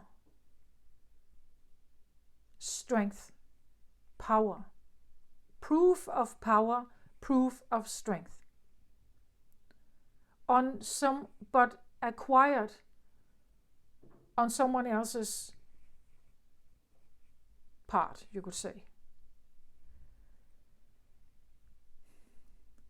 This is a core need.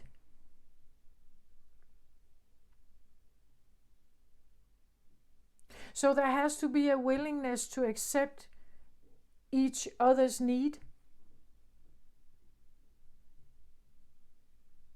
And therefore, again, I feel like I may need to retrieve into my little room where I can have quiet time for myself.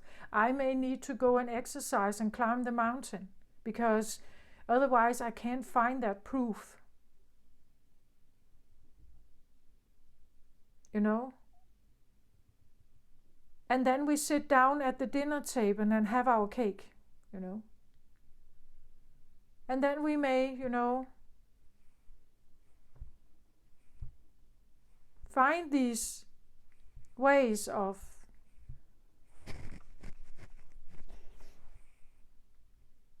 but it definitely means that you have to be very honest about what you need, and you have to trust that this other partner of yours is actually truly willing to understand you and accept you and not attacking you. And what they are doing, they're not doing it on purpose, like they're not doing it to hurt you or to make you frustrated. But this requires quite a lot of dialogue.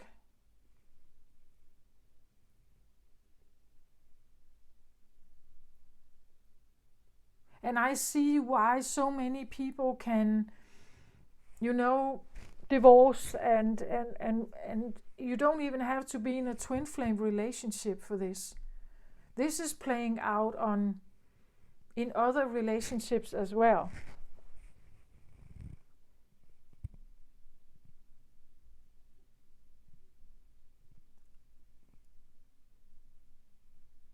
It is what it is. Like that, like the energies are supposed to just be seen for what they are. Nothing else. And we can try to put this emotional bandage mask over it, but it won't change like the underlying, you could say, difficulty in figuring out a common ground here. You can call it whatever you want. You can call it twin flame, you can call it soulmate, you can call it, we just can't seem to find being eye to eye. You can call it whatever you want. You can have whatever excuse for it. Again, you can talk about the past and the upbringing they had, the upbringing you had, the trauma you have went through. You can call it whatever you want. But deep down, it comes down to the core of who they are and what they need. And whether someone else is willing to understand that.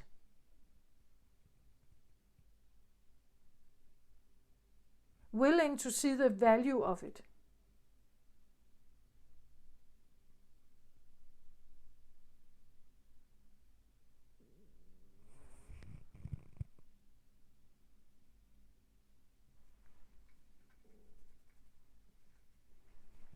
Yeah, this is what I have. Not easy. Not easy. I don't even know if what I've talked about here is of any kind of help. I can just kind of describe these different, you could say, camps. Like this could just as equally be like political parties arguing, you know. Different clubs, different, it's totally different. And the needs and the core values or the political orientation, the human values, everything could be like really different.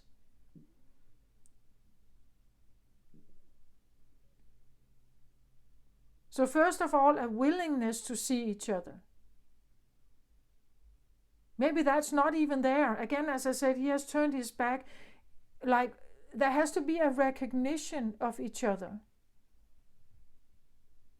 First and foremost. If only one recognizes and the other one is running away, you don't really have a cooperation. You don't even have anything that is even trying to remotely see each other, work together. Only one is participating then. That's first and foremost, you have to figure that out. Are you alone with this idea? This feels a little bit like maybe she has been alone and she kind of just, okay, if there is another person here, I would say probably just your opposite could be a Gemini, Sagittarius, right? You could be dealing with a Gemini who is not participating, or it is like they have their back turned. Maybe you don't know anything about them at the moment. Maybe you are in separation. There is no contact. You don't know what they're doing. Like you are blindfolded to what is going on. I get the stepping through, like they are in a process of something here.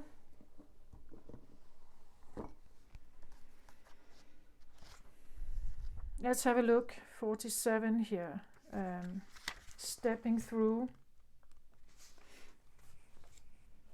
It says follow your heart, dream big, stepping through something that has been holding you back, the threshold, starting new projects, self-belief.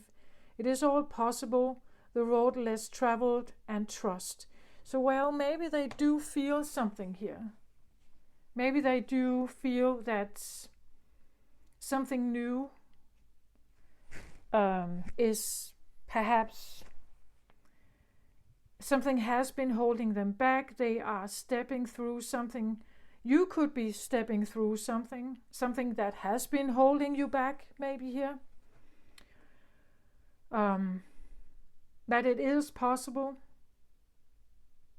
Trust is needed, right? The road less traveled. Step in and step up all those dreams or projects you have been putting off. Now is the time to start, even if it is just one small element of a bigger picture. Although just do it has been coined by a commercial brand, it is one of my fundamental mantras. We will always have myriad reasons why today isn't the day, but remember, opportunity dances with those already on the dance floor. When you start something, talk about it, take consistent steps to actualize it, and you will see it take on a momentum of its own. The right people, places, and opportunities will magnetize, and it will start to come together. Don't be afraid to fail. The success we see around us has come from perseverance. Falling and getting back up again is part of the journey. Focus your energy and commit to seeing your vision become a reality. You are human to set reasonable expectations and know that when you apply yourself, you can make amazing things happen. Building a dream can seem overwhelming, but if you break it down and make a plan, you will gracefully find a way through. So whatever they are going through here, it's definitely a change. it's definitely, again, maybe they are walking away from a relationship that wasn't right for them. They have their back turned to this, though. So I feel like they are not recognizing someone else as a twin flame, maybe. They don't want to take on the journey, but they may also feel that they have to. They feel something is leaving here. They're watching it. And they are watching and feeling what it does to them. Right? I believe that twin flames do want union. Like deep down they do want union. But because they are so opposite energies and they have experienced very different energies throughout lifetimes here, they don't necessarily see eye to eye. I believe that these could even have had lifetimes where they were adversaries. They were opponents. They were fighting on different teams. Like they were killing each other, annihilating each other. And you see, this is part of the journey as well, to figure out how to overcome that.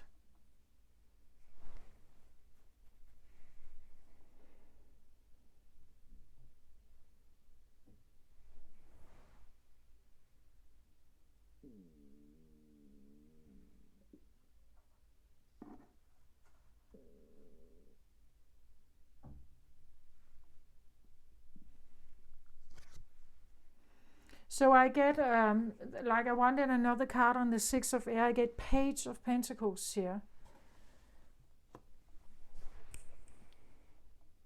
Holding a big coin.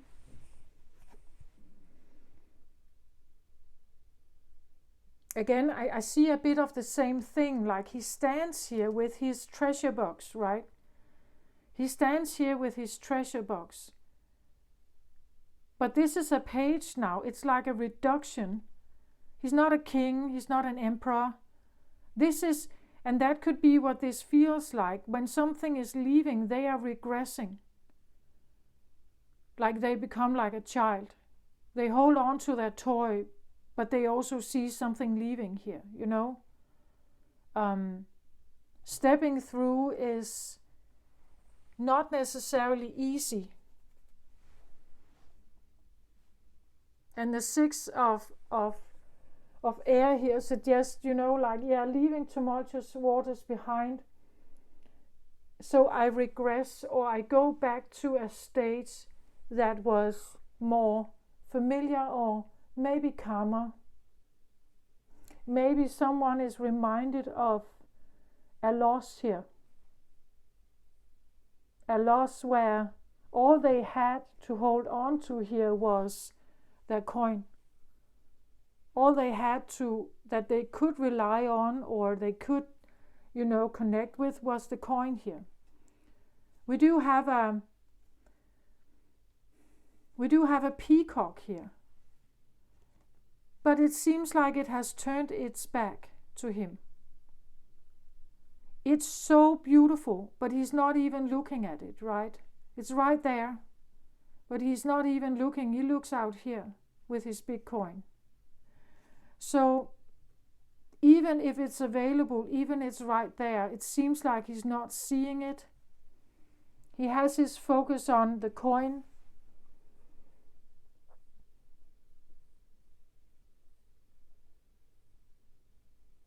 I feel like finding, what is that called?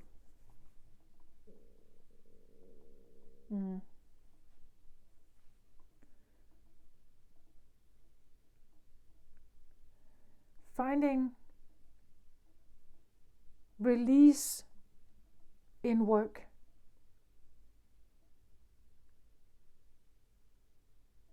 Finding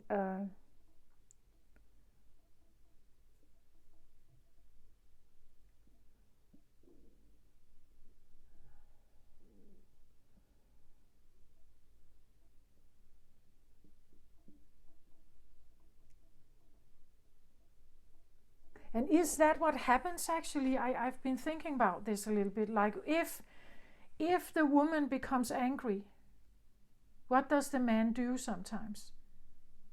Like they throw themselves into work, don't they? Because they don't know what else to do. So this could be a feeling of not knowing what to do. So what I can do is working. Like that is something that I can do. I keep my focus on work. Because this other thing I don't know how to get them back. I don't know how to, so I also regress, like I regress into something that I know, something that is familiar, but it's not a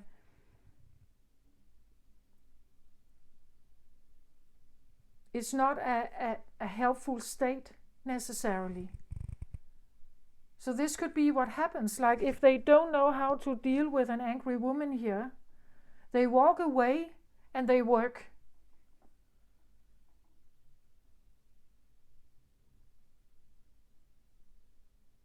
Does that make sense? Like they get absorbed in work because they don't know what else to do.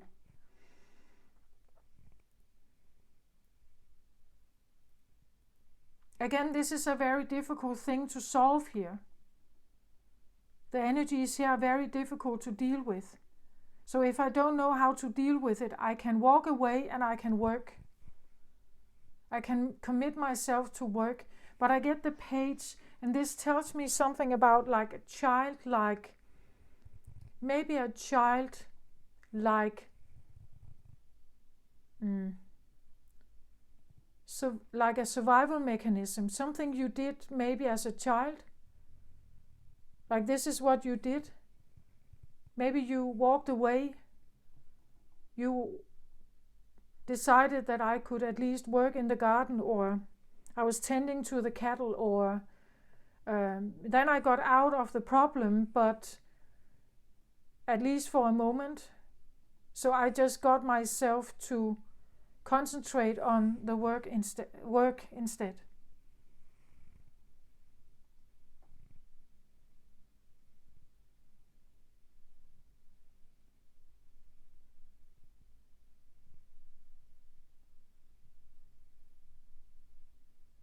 So work maybe became my victory, right?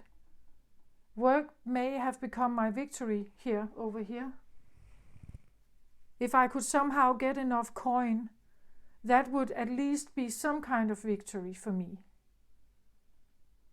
Something to present, a proof of something.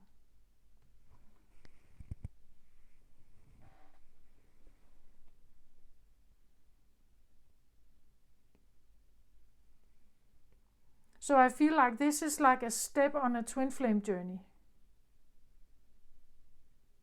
Feeling feeling oppositional energies influence, and the reaction to this is important, right? How do you react to this? Do you run away, regress into former states of being? Do you run from it, doesn't want to have anything to do with it, ignore it, say it doesn't exist? Or are you facing it head on?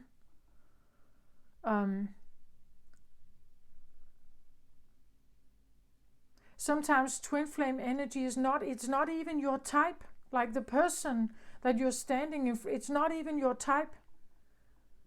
But there's still this draw, this pull, right?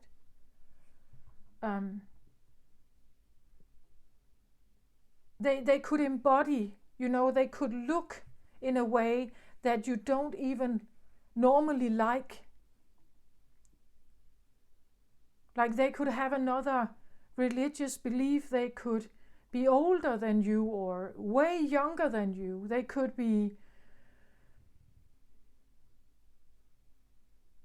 have different skin tone than you. Like another, you could say, racial heritage. Twin flame, this is usually so odd and strange and not normal, but extremely persuasive and insisting and intense energy. Sometimes it doesn't even make sense. It just feels like it's crazy making.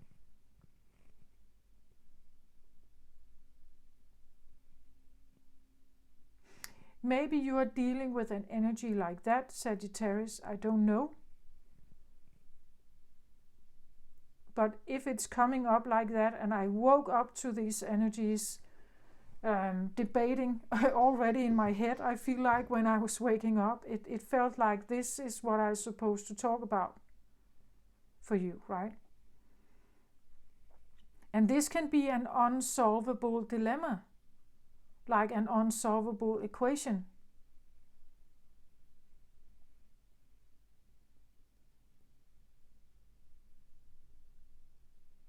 Like it feels, like it goes against physics, it goes against normal laws, or it's so atypical,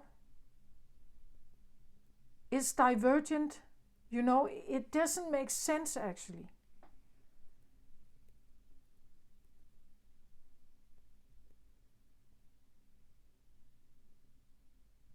But that is what it is.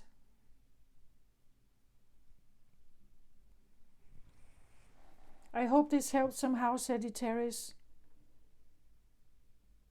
I send you my very best. Take care of yourself. Love and light to you. Bye bye.